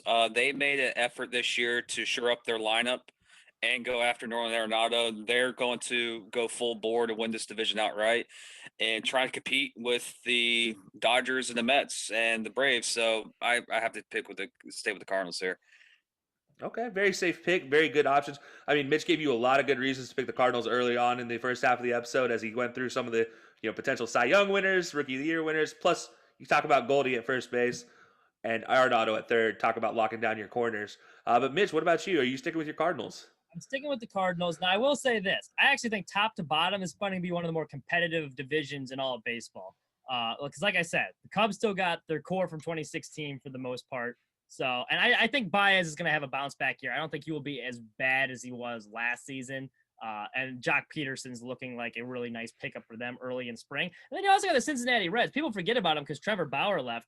But you still have Luis Castillo, who is a Cy Young candidate, Joey Votto, great hitter, Ignacio Suarez. So there's some pieces there with them. And the Brewers, you still got a former MVP winner with Christian Yelich. And then Keston Hiura, who will be coming over from Japan. Yeah. It's going to be a competitive division. I think it's going to be closer than people think, but I'm giving the Cardinals a slight edge. I like it. And now I do have to ask, since you did mention the Reds, do we think Yasiel Puig will ever come back from the depths of the baseball hell that he is living, or do you think he's going to kind of just fizzle out as being a meh type of player? It's funny you mentioned that. I just had to write an article about him because I know a lot of White Sox fans are interested in acquiring him because Eloy went down. So if he does come back, he has a shot with the White Sox. I think the problem is right now he's got that sexual assault allegation hanging over his head. The MLB is still investigating that too. So I think until that is kind of cleared, teams are going to stay away from him. And he's also kind of gotten the label as like clubhouse cancer. So that's also holding him back too, just kind of with some of his antics there. So I think it's near the back burner. If he doesn't get picked up by a team this year, I think it might be all she wrote for Yasiel Puig. Yeah, sort of like we saw with Jose Reyes, kind of fizzling out the same way. It was a sexual assault allegation for him as well that led to him not getting picked up in the offseason in his last year. Jim, what about you? Do you think Puig has a chance of coming back from MLB hell, or do you think he's going to stay down there for a while? He's going to stay down there for a while, and once he does get out, I think he's just AAA baseball type of level player, unless some team wants to reach for him and put him as part of the 40-man roster. He had his day in the light in LA and just threw it away. So, actually, because talent-wise, he had a decent year last year. He hit 295 for the Indians, so it's not like he still can't play. I think he still has some left in the tank. It's just the risk is not worth the reward of what you're going to get at this point. Yeah, the squeeze is not worth the juice at the end of the day. That's one of my favorite sayings. I will say that forever and a day. I actually have no idea where I heard it the first time, but it's forever going to be in my mind. But moving on from the Central, the East, we did go into some depth in the East. So guys, who do you have coming out of the East? Mitchell, we'll start with you. I said Mets earlier, and my heart wants to go with the Mets. I really do like what they do, but the Mets are the Mets. That's a tough one. I kind of want to flip-flop. I will stick to my guns and say the Mets. My head's saying the Braves. just because. But I will go just for consistency's sake and not flipping from what I said earlier. We will stick with the Mets. We are all about the swerve in the on the podcast. I will go ahead and say that because Jim is the master of it. And now, Jim, I will start with you. I like the Mets. I really do. And for some odd reason, they hurt me in the past a lot. It's a Subway Series against the Yankees. Yes, that was a hurt point. But for me, they have a squad. I'm just not sold on them just yet. So I'm going to go with some guys who have proven that they can win, and that's Freddie Freeman, that's Danby Swanson, and that's Ronald Acuna Jr. of the Atlanta Braves. And this, I think Mitch might agree with me, this division will not be decided until the final series of the year. Yeah, it should be close. I agree. That'll be another dogfight. But statistically, it's impossible to underperform that many years in a row. So that's why I'm going with the Mets. Yeah, you got to be right sometime, right? Yeah. Edwin Diaz, though, is still kind of scary. The concerns that they didn't address the closer position just because of how bad he has been with the Mets. But, yeah, fuck it. We'll stick with him. I like it. Now, I will say this, as you guys have both mentioned Freddie Freeman. Earlier, Mitch mentioned that he's one of the more underrated first basemen. And we just didn't have that conversation about hitting. I say Freddie Freeman, to me, why he's so underrated is because he just hits the ball pure and does not try to hit to this new fancy, exit angle and everything. He's probably one of the purest hitters, which is why he doesn't always have the home run numbers of a lot of other guys, is because he goes the opposite way and he has that kind of sweet left-hander swing. We saw it with Ken Griffey Jr., where it just makes the perfect contact. And if it does a double off the wall, it's a double off the wall. He's happy because he's a got a double base machine, hit. though. Exactly. I mean, so he's one of those guys that we talk about that just knows how to hit, and I love that guy. I love that type of player. I wish he was anywhere else but Atlanta. I still hold some early old school NL West grudge against Atlanta for some reason. It just sits in my mind. But obviously, so there's our division winners. But now, since we don't have the playoffs totally figured out, we're going to give you your top 4 contenders in the NL for this wild card. Just because in case they go 4 teams, we have all 4 already there. But who's your guys' top 4 contenders? And Mitch will go. Mitch, we'll start with you. So I guess you'd have to go Padres number 1, assuming they don't win the West. I'd go Cubs are going to be right there. And then after the Padres, I think it's a lot of teams from the Central. So we'll go assuming the Braves don't win, then the Braves probably be number 2. I'm going Cubs 3, and then we'll go Reds 4. Okay. And now we won't hold you to who finishes where in the top 4 there, but just the top 4 teams. I think that's an excellent list for your reasoning. So, and then Jim, what about you? Of course, because the Dodgers won the NL West, it'll be the Padres at 1. The New York Mets at 2. Number 3, I will have to say, it's the Cubs, because of Chicago, and despite all the hate you gave them earlier. Yeah, the Red Sox and Cubs fans, we share the same culture. Long years of frustration. We showed the same World Series winning GM as well. Correct. Who's now part of the MLB. So, but the 4th one, I'm gonna say Washington. For some odd reason, the Nationals, to me, they still have the same core guys from the World Series from 2 years ago, but now it's an actual 160-game season. They can have a time to recover from a slow start, like a lot of teams couldn't do last year, because slow start, then halfway point, then man, it's the playoffs, like blink of an eye. So I have to say National, but I love that Reds pick though. But yeah, I have to say Nats. Yeah. Now the one thing I will say with this Nationals team, they have an excellent rotation if they can figure it out. Yeah, if they can stay healthy and figure it out, they probably have a top 5 rotation in Scherzer, Corbin, Strasburg, and then. One of the underrated ones, I think, is John Lester there. John Lester is just a known professional. He still can't throw the ball to first to save his life. But you know what? Boston. Yeah, he'll be fine. And then probably a potential Rookie of the Year candidate here in Joe Ross. An excellent player right there, rounding out their rotation. As long as he wins that 5th job, which for all purposes, he has seemed to win that 5th job. So he could be a sneaky 5th starter there in the Nationals. And Juan Soto, for the Nationals. I mean, it's hard to bet against a guy who hits the ball that hard. It's just different with that kid. But jumping over to the AL, to the Young Bucks League, the Junior League, if you will, the AL West. We didn't talk about anybody in the AL West up to this point. So, Mitch, what's your pick for the AL West? I'm going with the known commodity. I don't trust, despite the Angels have a great roster, and I think they will bounce back and be more competitive. I'm still not a huge fan of that rotation, though. So I have them finishing third. I really want to go with the A's just because of how well they were playing last year before Matt Chapman got hurt. And I'm a big fan of that rotation. They have there with Chris Bassett, Jesus Luzardo, Frankie Montas, Sean Manaea. AJ Fires is another guy veteran that's kind of crafty. But I think Houston kind of got plagued by injuries last year. That's kind of why they took a step back. They know how to win. So I'm going with them. I really want to go A's, but I'm going with the known commodity with the Astros. I think that lineup, you know what you're going to get. They had a lot of injuries. Karma, I think, came around and kind of bit them last year for the whole trash can incident. But assuming they stay healthy, I'm going with the Astros. To be honest, somebody had to bite the Astros in the butt because the MLB kind of gave it to them pretty soft. And to your point about the A's, AJ Puck, one of their young top prospects, is also recovering from shoulder surgery. He would likely be filling out that fifth starter spot for the A's if he were healthy. But, you know, injuries do take their place. He's a young guy to watch going forward as well for the A's, which I say the A's and young guy, and I feel like I'm just repeating myself multiple times because that's all they do is turn out young talent. But, Jim, what about you? Who do you have winning this West? Bang those trash cans. I agree with Mitch. They were wounded a lot, but they still managed to fight in the AL playoffs last year, which was pretty impressive. And if they stay, they're going to miss, Springer, but Jose Altuve is still a damn good player, no matter if he needs trash cans or not. And for some odd reason, I just like Dusty Baker.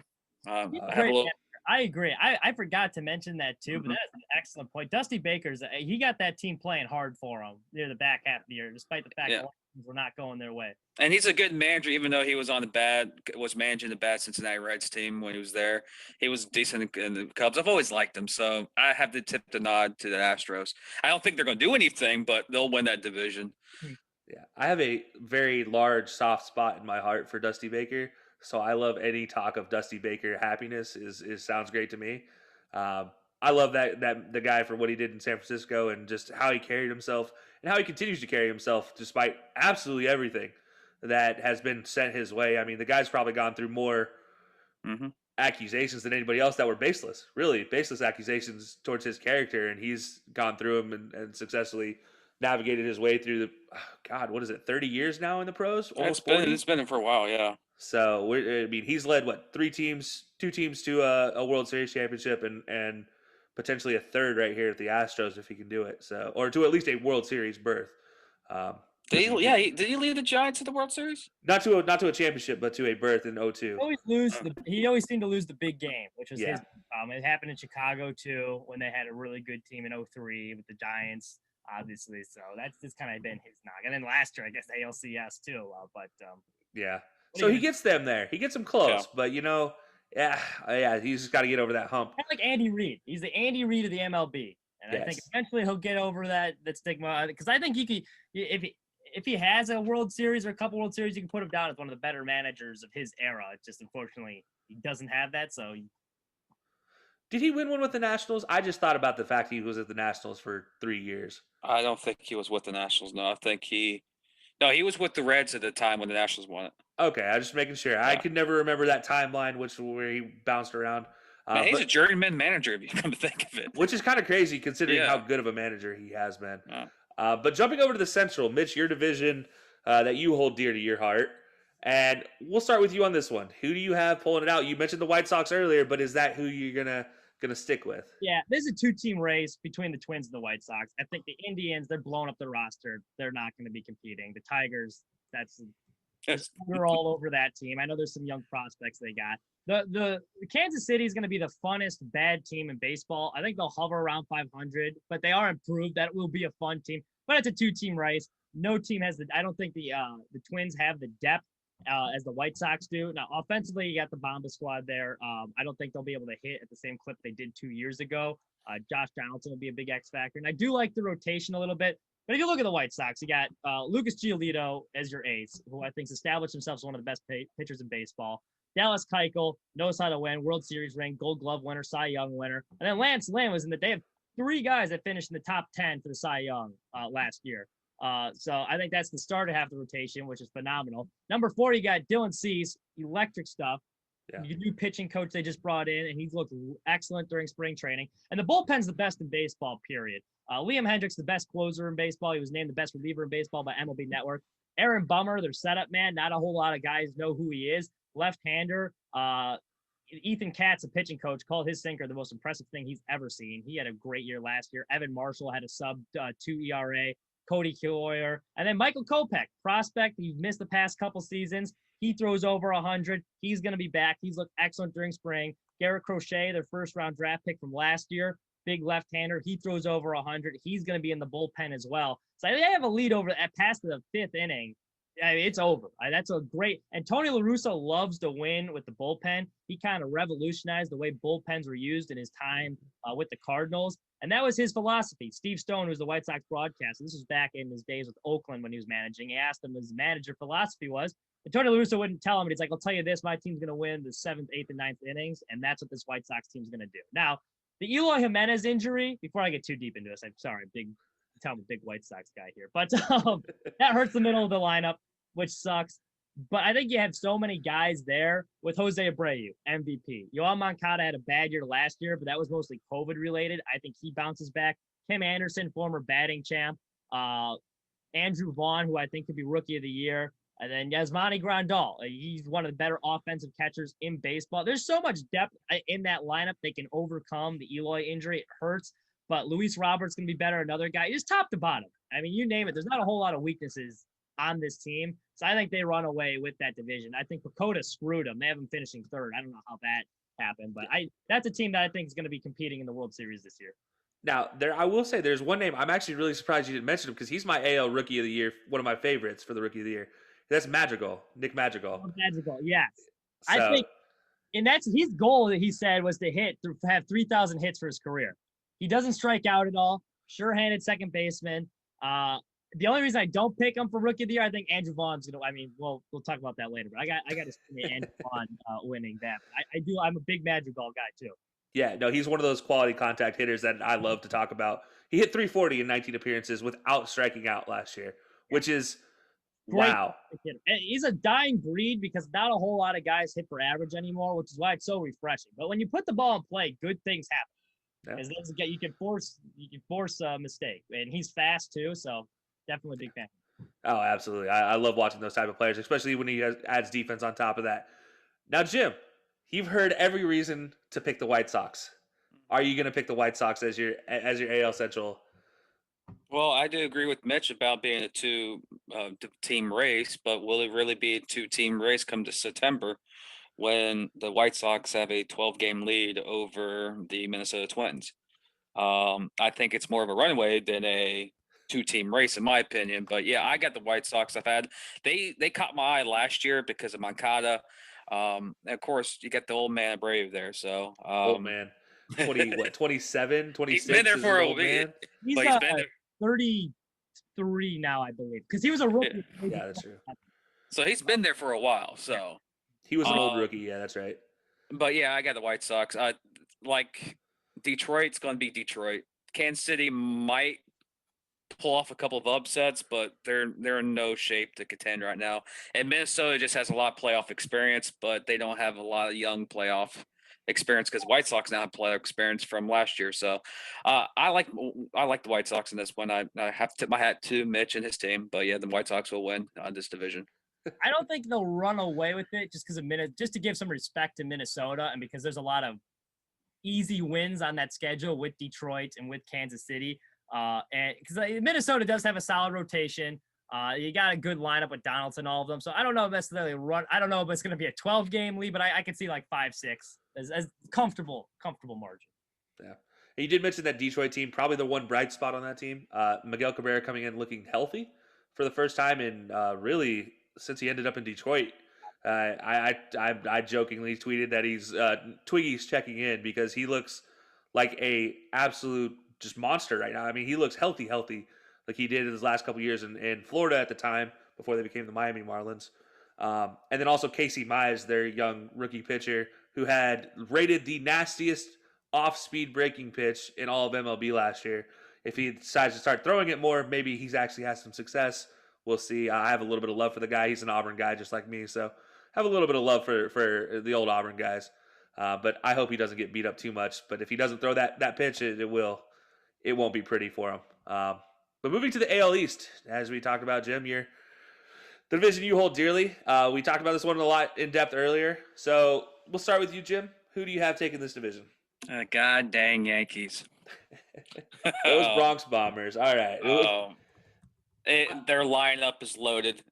They just reinsured their lineup, and when Severino comes back, that just makes them competitive. One thing about the damn Yankees, you just can't count them out, because if someone doesn't work, they'll go buy somebody and do some ridiculous trade where they give up nothing and they get everything.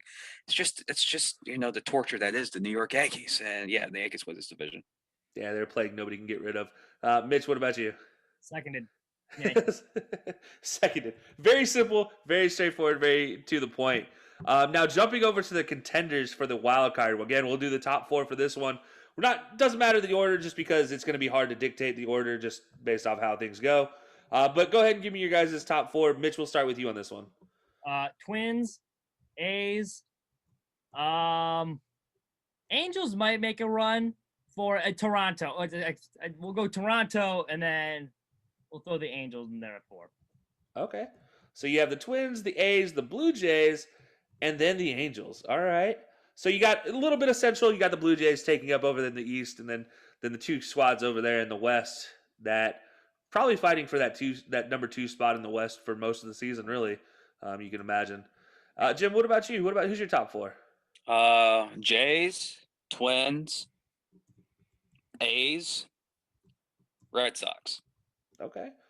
So pretty much the same thing, except for you decided to put the Red Sox over the Angels. Because it's so hard, because the Red Sox, Angels, and Rays, in my opinion, are going to be similar to each other this year. Yeah, it's going to be a coin flip and who's going to get that 4th spot if they expanded that 4 wild card teams. Yeah, I gotta say, there's 2 teams I've noticed out of both of you guys' divisions, both of you guys' AL and NL, that you've left out of both wild card and the contest for the division. The Marlins in the NL. I'm surprised nobody has them in there after, they probably have one of the youngest, best rotations in the game. And they have a potential Rookie of the Year nominee in Jazz Chisholm, who is coming in, who has actually won the second base job already. And he's one of those guys, hits for average, hits for speed. Could probably hit for power if he wanted to, but it's not necessary for him. No Marlins in the NL, and in the AL, no Rays. So no love for the Florida teams down there. The Rays you could make a case for, and I think I could easily see them beating out the Angels.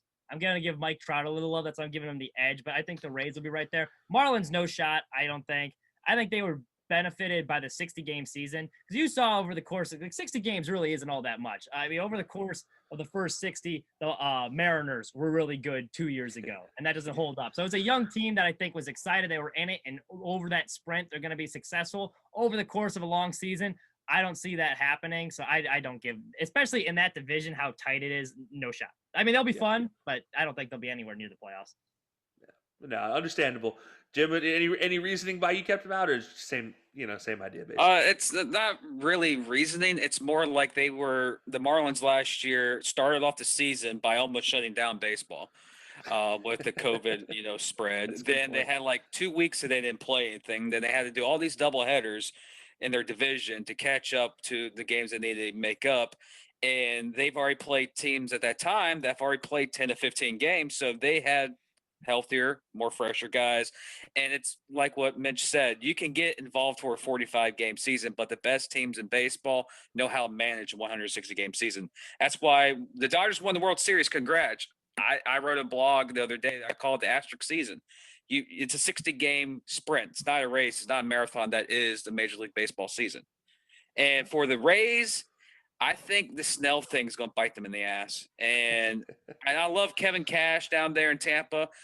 I don't want to take a shot at the city itself, the actual fans, but the city, the organization there that owns that team, they do not know how to promote that team. They don't know how to build a real baseball stadium from them, and the fans are rejecting it because Tampa Bay does not deserve the Rays. Tampa needs to go somewhere else. And I know there's a lot of people up in Canada. There's still fans in Montreal that cheer for the Nationals, which is strange because of the Expos. I just have a little thing about Tampa. They just, yes, they got a baseball team. They just don't deserve one. The fans don't support them. The younger generation does. But when you go try to get a game for, let's say, the White Sox and Rays, you could get them for like $20. When the Red Sox and Yankees come, it's nothing but Red Sox fans. It's nothing but Yankee fans. It's nothing but Cubs fans. They don't support their team down there. They don't deserve it. But in this realm of baseball right now, Kevin Cash, are you really going to have 2 days now where you're going to have your bullpen starting? It's going to kill you in a 160-game season. You got four starters. It's going sooner or later going to come back and bite you in the ass. And it worked in a 60-game season. Then again, it's 60 games. But yeah, for me, the reason why I don't have Tampa Bay in is because I think it was a fluke last year with that, how they managed to not have 2 starters and have a bullpen stuff. But they're always a good competitive team. They have good prospects and they find a way to win. I just don't. It's me being a Bostonian. They don't deserve a team down there. Tampa needs to go somewhere else. They need to go to a city that will love them and support them. Yeah, to your point of the stadium especially, I think it's been what? The worst stadium in baseball, period. 15 to 20 years they've been talking about replacing the Trop. There's been countless different designs, and yet Trop is still there. And I mean, at this point, it's falling apart. Mm-hmm. Like, really. So it's sad when MLS gets a new stadium before the Tampa Bay Rays do. Yeah. I mean, in Tampa. Yeah. So moving on, though, obviously we have our playoff team set up for both of you guys. Let's go straight to the World Series. We're going to skip over the DS, the CS. We're going to go straight to the World Series. Who do you guys have as your World Series matchup? And Jim, we'll start with you in this one. Dodgers and the goddamn Yankees. Okay, so low-hanging fruit from you on this one, huh? New York versus LA. Just think of the freaking media coverage of that. Yeah, the MLB's dream right there. Yeah. Yeah, and so who do you have winning it, Jim? Dodgers. Okay, so a asterisk repeat, if you will. 7-game series though. We'll go all 7. The home team will win every game. All right. Well, Mitch, you've heard Jim's thought. Is this what you're going with as well, Dodgers Yankees, or you got better plans? Dodgers, White Sox. White Sox got a better bullpen, and I will take their top 3 against any other top 3 in baseball for the rotation. And hopefully, fingers crossed, Eloy's back by then. We'll see. I mean, he should be back by late September. But yeah, I'm going Dodgers, White Sox.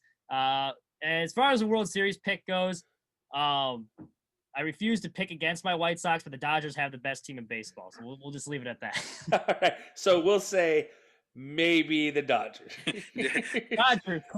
Yeah. We'll say Dodgers. Dodgers in pencil. We'll say Dodgers in quotations. Yeah. Because you can't actually admit to being the Dodgers. I'm not actually admitting they will beat them, but yes.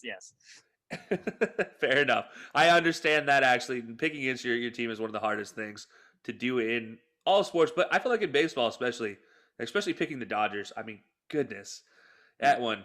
And just the thought of picking the Dodgers kind of makes me cringe a little bit. I can't lie to you guys. But jumping over, obviously, from team spectacle to the awards, we'll go straight into it, and we'll go Rookie of the Year. I want to know who you guys' Rookie of the Year pick is, and we'll start in the AL where both of you guys have your teams at. Mitch, we mentioned a little bit earlier. I did mention Madrigal, and you didn't have him as potentially winning, but you do. You know, he is one of those guys that is a dying breed. Who do you have as your AL Rookie of the Year?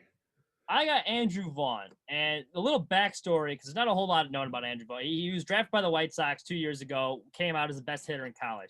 He only had 55 minor league games under his belt, and then pandemic hit last year, so he wasn't playing in the minors, and now he's expected to be the starting DH for the White Sox. He has been nothing but impressed. He's done nothing but impress during camp. Tony La Russa has been raving about him, and he knows his good hitters because he's been around the Mark McGuire's, Albert Pujols. He hits the opposite field. He can drive the ball out of the ballpark. This looks like a professional up there. Now, obviously, it's going to be tough because he doesn't have a whole lot of experience, but I think just his mentality and another wrinkle for it, too. Eloy went down, and now they're asking him to play left field for their final spring training games, position he hasn't played before. But if he's able to win the Rookie of the Year, be successful, where he very little minor league experience, being thrown into a contending team, asking to contribute, and potentially playing a position he hasn't played before. It's going to be very tough on him, but I think I've been so impressed by him during spring training. I think he's got so much talent, and he's got a lot of protection around him in that lineup where I think he can really flourish, hitting like 6th or 7th. So I got him breaking out and being the rookie of the year.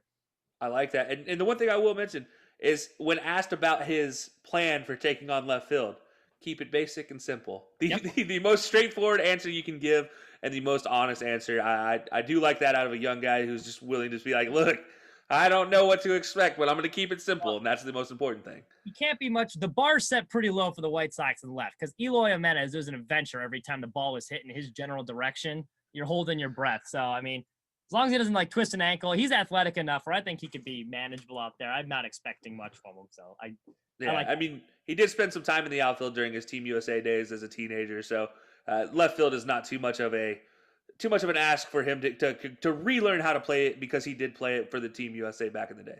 Very Paul Konerko-like for me, too, if there was like a comp, just with his mindset, first baseman as well, but very quiet leadership qualities from him. Yeah, no doubt. I do like the pick. I didn't put him on my list just because I didn't know what to expect him for my Rookie of the Year watch list. And the one thing I'll say about my Rookie of the Year watch list, last year I put a whole watch list together of 10 guys, and it wasn't anybody of the 10 that ended up winning Rookie of the Year. And that goes for all of the pundits out there. Nobody had the Rookie of the Years predicted the way they were, so it could literally come from anywhere that nowadays. There's so many young, talented players that are getting drafted and brought up that you just never know who the next Rookie of the Year is going to be. But Jim, as Mitch mentioned, it's been an adventure for Eloy Jimenez in left field. Obviously, you know a thing or two about a left fielder who's an absolute adventure to watch in Manny being Manny. And he was, your Rookie of the Year at the time. And what do you think? Who's your Rookie of the Year this year? See, the reason why I'm high on my Red Sox this year is because of this rookie. He played only 29 games last year. Came up from it was the Pawtucket Red Sox, but it was called their COVID training facility. Yeah, the alternate spring training site. Bobby Dahlbeck. And the reason why is because the guy hit, I think he had 10 home runs in only 21 games last year. And 8 home runs, I think it was. The guy has pop. The guy is hitting monster bombs in spring training right now down in Fort Myers. And the reason why I think this is a big boost for the Red Sox this year is we've been looking for a first baseman that with pop that can field for decades. And we finally got, I'm not taking a shot at Mitch Moreland. He's just older. I'm not taking a shot at Doug McCavage, who caught the last out of the World Series. But he's a young guy. I think he's like 25, 26. And the guy has pop. And I want to go with the sure hander for the guy from Tampa. And I like Vaughn. But, for some odd reason, I have to find a bright spot for this Red Sox team that I think they're going to be contending towards the end of the year. May not make the playoffs, but I think Bobby Dahlbeck, he's going to be a reason why Xavier Bogaerts finally gets his bat live. Rafael Devers actually has protection now. And you got to admit, the Red Sox, no matter if their fielding is going to be a little bit bad, they still have one of the most explosive offenses in the game. And I think Bobby fits right in there. He's a typical Red Sox, big back, can hit the ball out anywhere, can hit it to Kaminsky, can hit in the Green Monster. And I think Fenway is the type of field that makes a player like him become a Rookie of the Year. And it's going to be exciting. So, yeah, I like Bobby Dahlbeck, but that's me showing my homerism. But if you looked at the film, he's pretty damn good. He's there. Yeah, no, that's good. Yeah. Look, I drafted both of these guys on my fantasy baseball team as flyers because I'll be honest, I picked Vaughn because I was like, who knows? Maybe somebody gets hurt and maybe he has a fantastic year. Mm-hmm. And I picked Dahlbeck as the backup to Vaughn because I know Dahlbeck's going to be playing. So, maybe he's opening day starter. He's going to be my rotation guy. Well, obviously, both of them are on my team. Both of them are going to be playing big minutes now, big games. So I feel great about both of you guys' picks because they're on my fantasy baseball team. So I respect them both. But now NL Rookie of the Year. Obviously, different division for you guys. Yeah. Jim, who you got for NL Rookie of the Year? NFL Rookie of the Year for me, if we look at everyone, because for me, how I did the NFL Rookie of the Year, I had 3 guys I was that I really liked, but You got Hayes, you got Sanchez, and got Carlson. Those are the three guys I really like. But Sanchez, he's down in Miami, and Miami can buy Miami. And Hayes is maybe the only bright spot in Pittsburgh. But if you want to make it, legit, I think Carlson gets it because he's in St. Louis. And I need to know more about Carlson. I need to know more about, Sanchez. But looking at the quick film I've watched all of these guys in, and just looking at the teams they're parted with, two guys are with teams that are not going to be competing this year. One's going to be competing, and that's in St. Louis. And I don't know because I don't follow the National League that much. And you can full flyer on Kim in San Diego. And I need to do more research on the National League, especially rookies. But if my money's on it, it will have to be for Carlson for St. Louis. So, yeah. All right. Well, hey, I had him picked as one of my Rookie of the Year watch guys for the NL. So, obviously I agree with you on this one. Mitch, what about you? Who do you have winning for the NL? I'm going Sixto Sanchez. I really think it's you saw what he could do last year. Electric stuff. I think he bounces back. And even in the postseason, I was so impressed with him. So he's kind of a known commodity because we've seen what he can do. He got his toes wet in the majors, but I've been really impressed by him. The market in Miami doesn't help because one of those lesser known, I guess, ball clubs down there, they don't give a ton of media coverage. But I'm going with Sanchez there. I really like what he can do.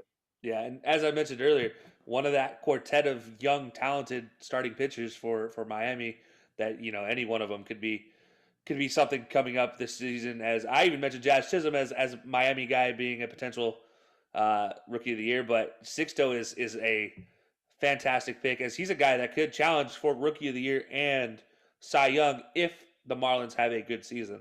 And he'd be the leading charge behind that good season. You could just imagine that he'd be the guy as the front runner, possibly a 20-game winner very early in his career. But moving on from that one, obviously I love both of you guys' picks. We'll go to the big dogs, the MVPs. And this one we're going to start in the NL for the NL MVP. Mitch, who do you have as your NL MVP? I really like Juan Soto. I think he's going to have a big year. He's been so impressive early on, World Series hero. I think he takes that next jump to be even better. So I'm going with Juan Soto from the Nationals. Yeah, I love that. As I said, you can't pick against a guy who hits the ball that hard. It's difficult. Jim, what about you? Fernando Tatis Jr. Boy got paid. Boy's going to show, and he's probably one of the best teams in the league. I would say Mookie, but I think the MVP race in the National League is more competitive than it is in the AL this year. You got Soto, Betts, Bellinger, and Acuna, and Tatis. That's going to be a hell of a race for all year. So, but I would say Fernando because you know what, the man got paid. You got to show him respect. Yeah, and I can't help but notice nobody giving Bryce Harper a possible bounce back MVP season out in Philadelphia. He's the only thing in Philly, though. So okay. But moving over to the AL, we'll jump straight into this one. And Mitch, who do you have for the AL MVP? This one's so tough for me. I think Mike Trout's the obvious answer, but it's almost like with LeBron James in the NBA, people get so fatigued of voting for him, so I don't think he's going to win it again. I really want to go Tim Anderson, but I feel like it'll be homerish if I do, but the former batting champ, he's been getting better every year. One of the few players, he had 10 homers last year in that 60-game season and hit well above 300. His defense is improving. I'm going to go Matt Chapman for the A's, though, just so I don't have a clean slate of all White Sox, so I don't look like a complete homer. I think Chapman, you saw the value he did last year. They were 23-10 with Matt Chapman in the lineup, and then when he went down with an injury, they went to 13-10. So obviously they were much better with Chapman than without him. And excellent players look so good so far, so good this spring. So I'm going with Matt Chapman. And one of the few people that Oakland has been able to hold on to. And by the way, it wouldn't have been too much homerism if you picked another White Sox because last year Jose Abreu did win the MVP. Yeah, so it's a matter of time before Tim Anderson steps up and he sees his teammate. Those two have the most competitive best friend relationship I've seen out of two young guys. I'm obviously not as much of a White Sox supporter as you, but just watching the clips and everything that they always send out. I mean, those two are like two dudes that get along, but they are competitive with each other. Tim Anderson's made it known, I want to win an MVP. That's like one of his goals, like on there. So I could easily say, especially with his speed too. You get a guy who, like, if he improves on what he did last year, hits over 300, 25 homers, like 30 stolen bases. it's gonna be tough to pick against him, but we'll see. He does have the potential in his career to hit a 40-20 club where he's a 40 stolen base, 20 home run guy very easily. I mean, it does not take much. As you mentioned, he had 10 already in a 60-game season. So getting double that in 160. Excellent in the postseason too, which really impressed me. He was one of those guys, the big stage did not phase him. So that was nice to see as well. Absolutely. And now, Jim, what about you? AL MVP? The American League MVP will be coming from the state of New York, but it's not in New York itself. I'm going Vladimir Guerrero Jr. The reason why, for some odd reason, he's being overlooked right now in Toronto, but the boy can crush the ball like his dad. And for Toronto, for me, if they want to win anything this year, he has to shine. If he does get to shine, he's going to be pretty good. Sure bet it's going to be Mike Trout, but I'm not going to pick Mike Trout because it seems like it's every single year it's Mike Trout. And I'm not going to pick Aaron Judge. Hell no. So I'm going to say Vladimir Guerrero Jr. because we are covering his game on this weekend. So I have to show some love to him. So, yeah, give me a Vladdy. Yeah, no, I look, we talked about pure hitters with Juan Soto just hitting the ball hard. Yeah, it's next level with Vlad Jr. I mean, everybody still remembers his dad hitting a pitch that bounced for a home run. Vlad Guerrero Jr. has also done that in his minor league career and almost did that last year in a regular season game. So against the Red Sox. Yeah. So he has all the talent his dad did plus some, which I think you can talk about all those Toronto dynasty players as being a little bit better possibly than their dads might have been, except for maybe Cavan, who's still working on some of his offensive game. But jumping away from the offensive side of the game to, I guess you could say defense, but really pitching style, the Cy Youngs. There's a lot of different candidates out here for the AL Cy Young. Who do you guys have taking this one? Jim, we'll start with you on the AL Cy Young side. I don't want to say it. I really don't. Garrett Cole. Yeah. Damn Yankees, but yeah, Garrett Cole. There's a lot of guys. Glass now down Tampa can go for it, in my opinion. And I want to say Lucas from the White Sox. But damn, the Yankees are loaded, and there's so many good guys in the American League that went in. And yeah, I'm just gonna say Garrett Cole. But I think Glasnow and Tampa will make a great run at it, in my opinion. I mean, you definitely named off my three front runners for AL Cy Young for sure.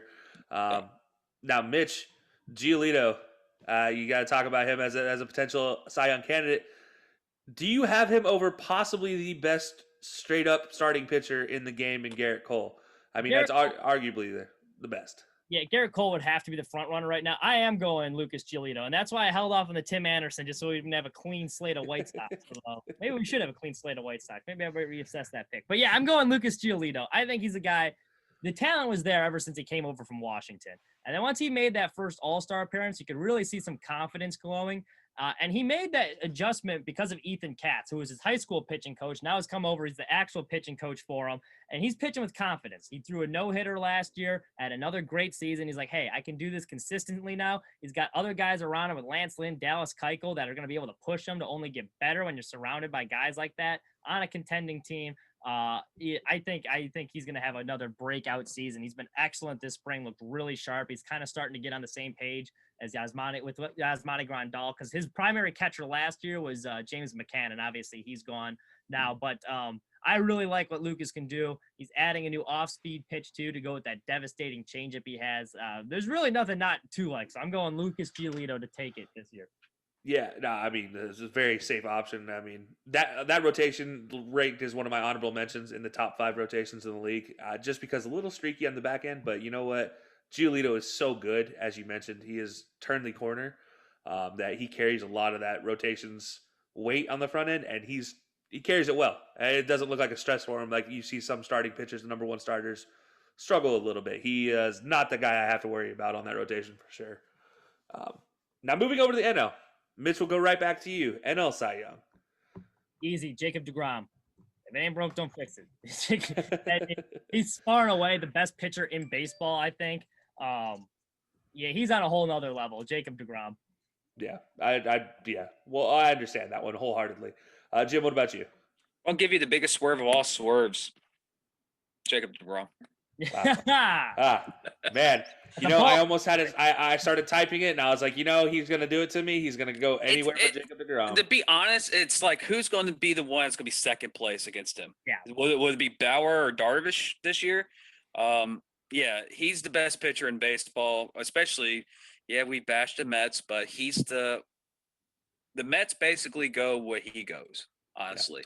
Yeah. And if they get in the postseason, he could be the reason why they go deep. Trevor Bauer's overrated. Hot take. He's a very solid pitcher. Oh, okay.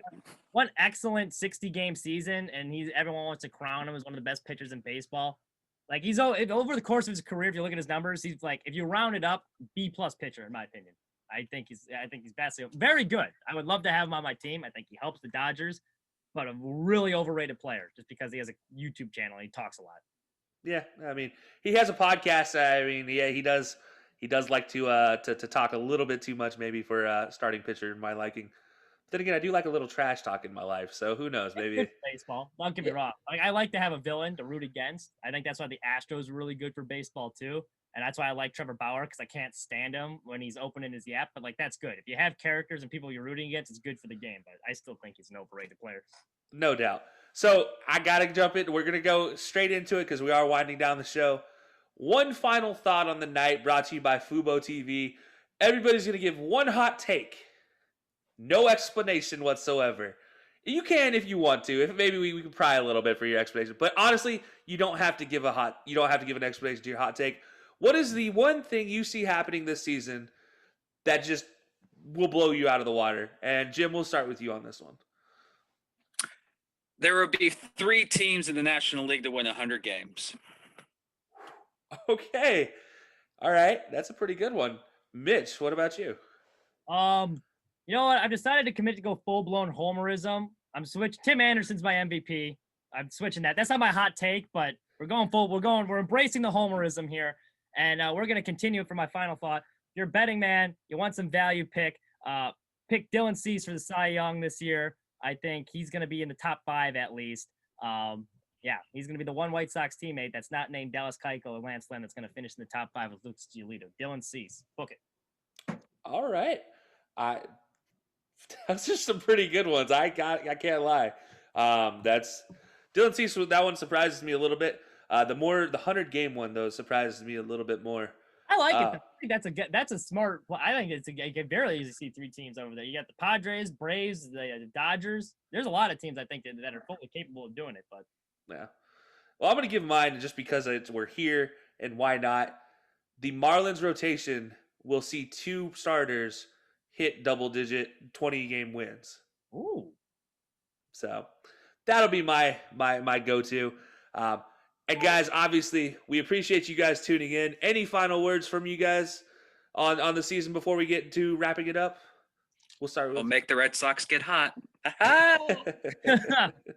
All right, Mitch, what about you? Any final words on the season? It should be a fun season. I'm looking forward to it. Hopefully the Eloy injury doesn't affect my White Sox too much, but I'm excited for this year. It should be fun. Absolutely. Now go ahead, Mitch, we'll start with you on this one. We'll go ahead and let you plug your show. Tell everybody where to find you. What times you guys show up on the network when you release all your stuff to your platforms. Let everybody know how to find you. Yeah, so new episodes drop every Wednesday, 5 p.m. Central on Unhinged. You can also find us on Spotify, Apple Podcasts, or you go to our website at Dorm Room Dispute. You can follow us on Twitter at Dorm Room Dispute. You'll see all of our links there. Or you can follow me. I retweet a lot of our stuff, and you can follow some of my White Sox posts from the 2 blogs I write for at Mitch Kaminsky 99. Nice. All right. Now, Jim, Kamish, J-Dash Show co-host. I do like to trash you a lot, but you've done a lot for the network, so we do love to have a little fun with you on this one. That's on the Team Deep J-Dash victory, by the way. Yeah, all 3 of us actually on Team J-Dash. I got my ass kicked. You guys both won. Yeah, so, I lost by 50. So okay, I don't mind that. As the skipper of the team, you guided us to victory. yeah, exactly. You're the Kevin Euclid of this team. You're not the best player on the team. The first guy through the door always gets shot down usually, but he led the charge, and that cleared the way for the rest of us. The Kevin Euclid of the team. That guy didn't know how to hold a damn bat. Irritated the hell out of me. Still one of the best locker room presence ever to grace the game of baseball, though. Those things are frustrating. I like Kevin Millar better. He fouled off so many damn pitches. Those teams would work like full counts. It would be like a 4-hour game. I loved it when we was with the Red Sox, but we went to the Yankees. I'm like, God, can't strike the guy out. Exactly. But Jim, let everybody know how to find you as well over on the J-Dash Show and on the network. You can find my show, the J-Dash Show with Carlos, the wrestling movie guy, Heron, every Monday and Fridays at 4 p.m. Eastern here on the Unhinged Sports Network. You can follow us at J-Dash Show and at the Wrestling Movie G. Nice. All right. And also don't forget to follow us on the Network Unhinged, at Network Unhinged on Twitter, guys. That's our network tag. And for me, Kelcey, I'm obviously show up on the High Low Sports Podcast with DJ. He's my co-host. We talk all things sports, rants, raves, and rankings. I mean, you name it. We go off on some random topics like we do all the time. We come out every Thursday, 2 p.m. Eastern time on the Unhinged Network. And then every Friday, 2 p.m. Eastern time, we release to all of our platforms, which if you guys don't know, all of our platforms are listed in the link tree in our bio on Twitter. And you can find us on Twitter at @high_low_sports. And on top of that, guys, always find us on Colorcast. We just did UFC 260 last night. As we mentioned, Mitchell and Dorm Room Dispute is in on the Caster Madness tournament for March Madness. They had an excellent game last night with the Bulls.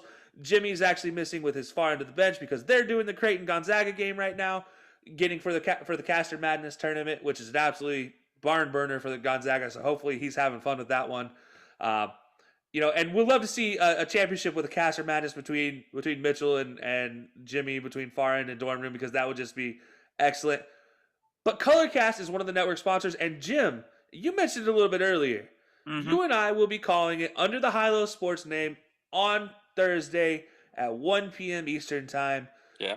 The New York Yankees, Toronto Blue Jays opening day game. I'm super excited for that. I know you're excited. And yeah, you're a Boston fan, but you're willing to hold off the bias for Boston and Toronto for at least 3 hours. Baseball's back, baby. The Red Sox haven't played them yet. My hatred's not to them until they start playing us. But yeah, I'm looking forward to it. So you got a good young team at Toronto, and you got the Evil Empire. So it's gonna be pretty unique. It's kick off a 160-game season. It's no 60-game little spinoff like we had last year. This is legit baseball. Hopefully, we have a good game to start off the year. Absolutely. I'm super excited for it, guys. And again, we appreciate you guys tuning in to the show. You can catch us every Friday afternoon. We will release our schedule once we get it actually finalized for the replays as well on the Network Unhinged Twitter page and on all of our personal pages. We'll every Thursday. Every Thursday. That's right, because we follow my show. My bad. What am I doing? Oh, man, I'm a terrible host. I need to fix my stuff. And by the time they listen to this podcast, we've already done our game. That's true. But you know what? That's fine, because you can check us again. That too. You can check us out again next week, guys. We appreciate you guys tuning in, and we'll see you next week.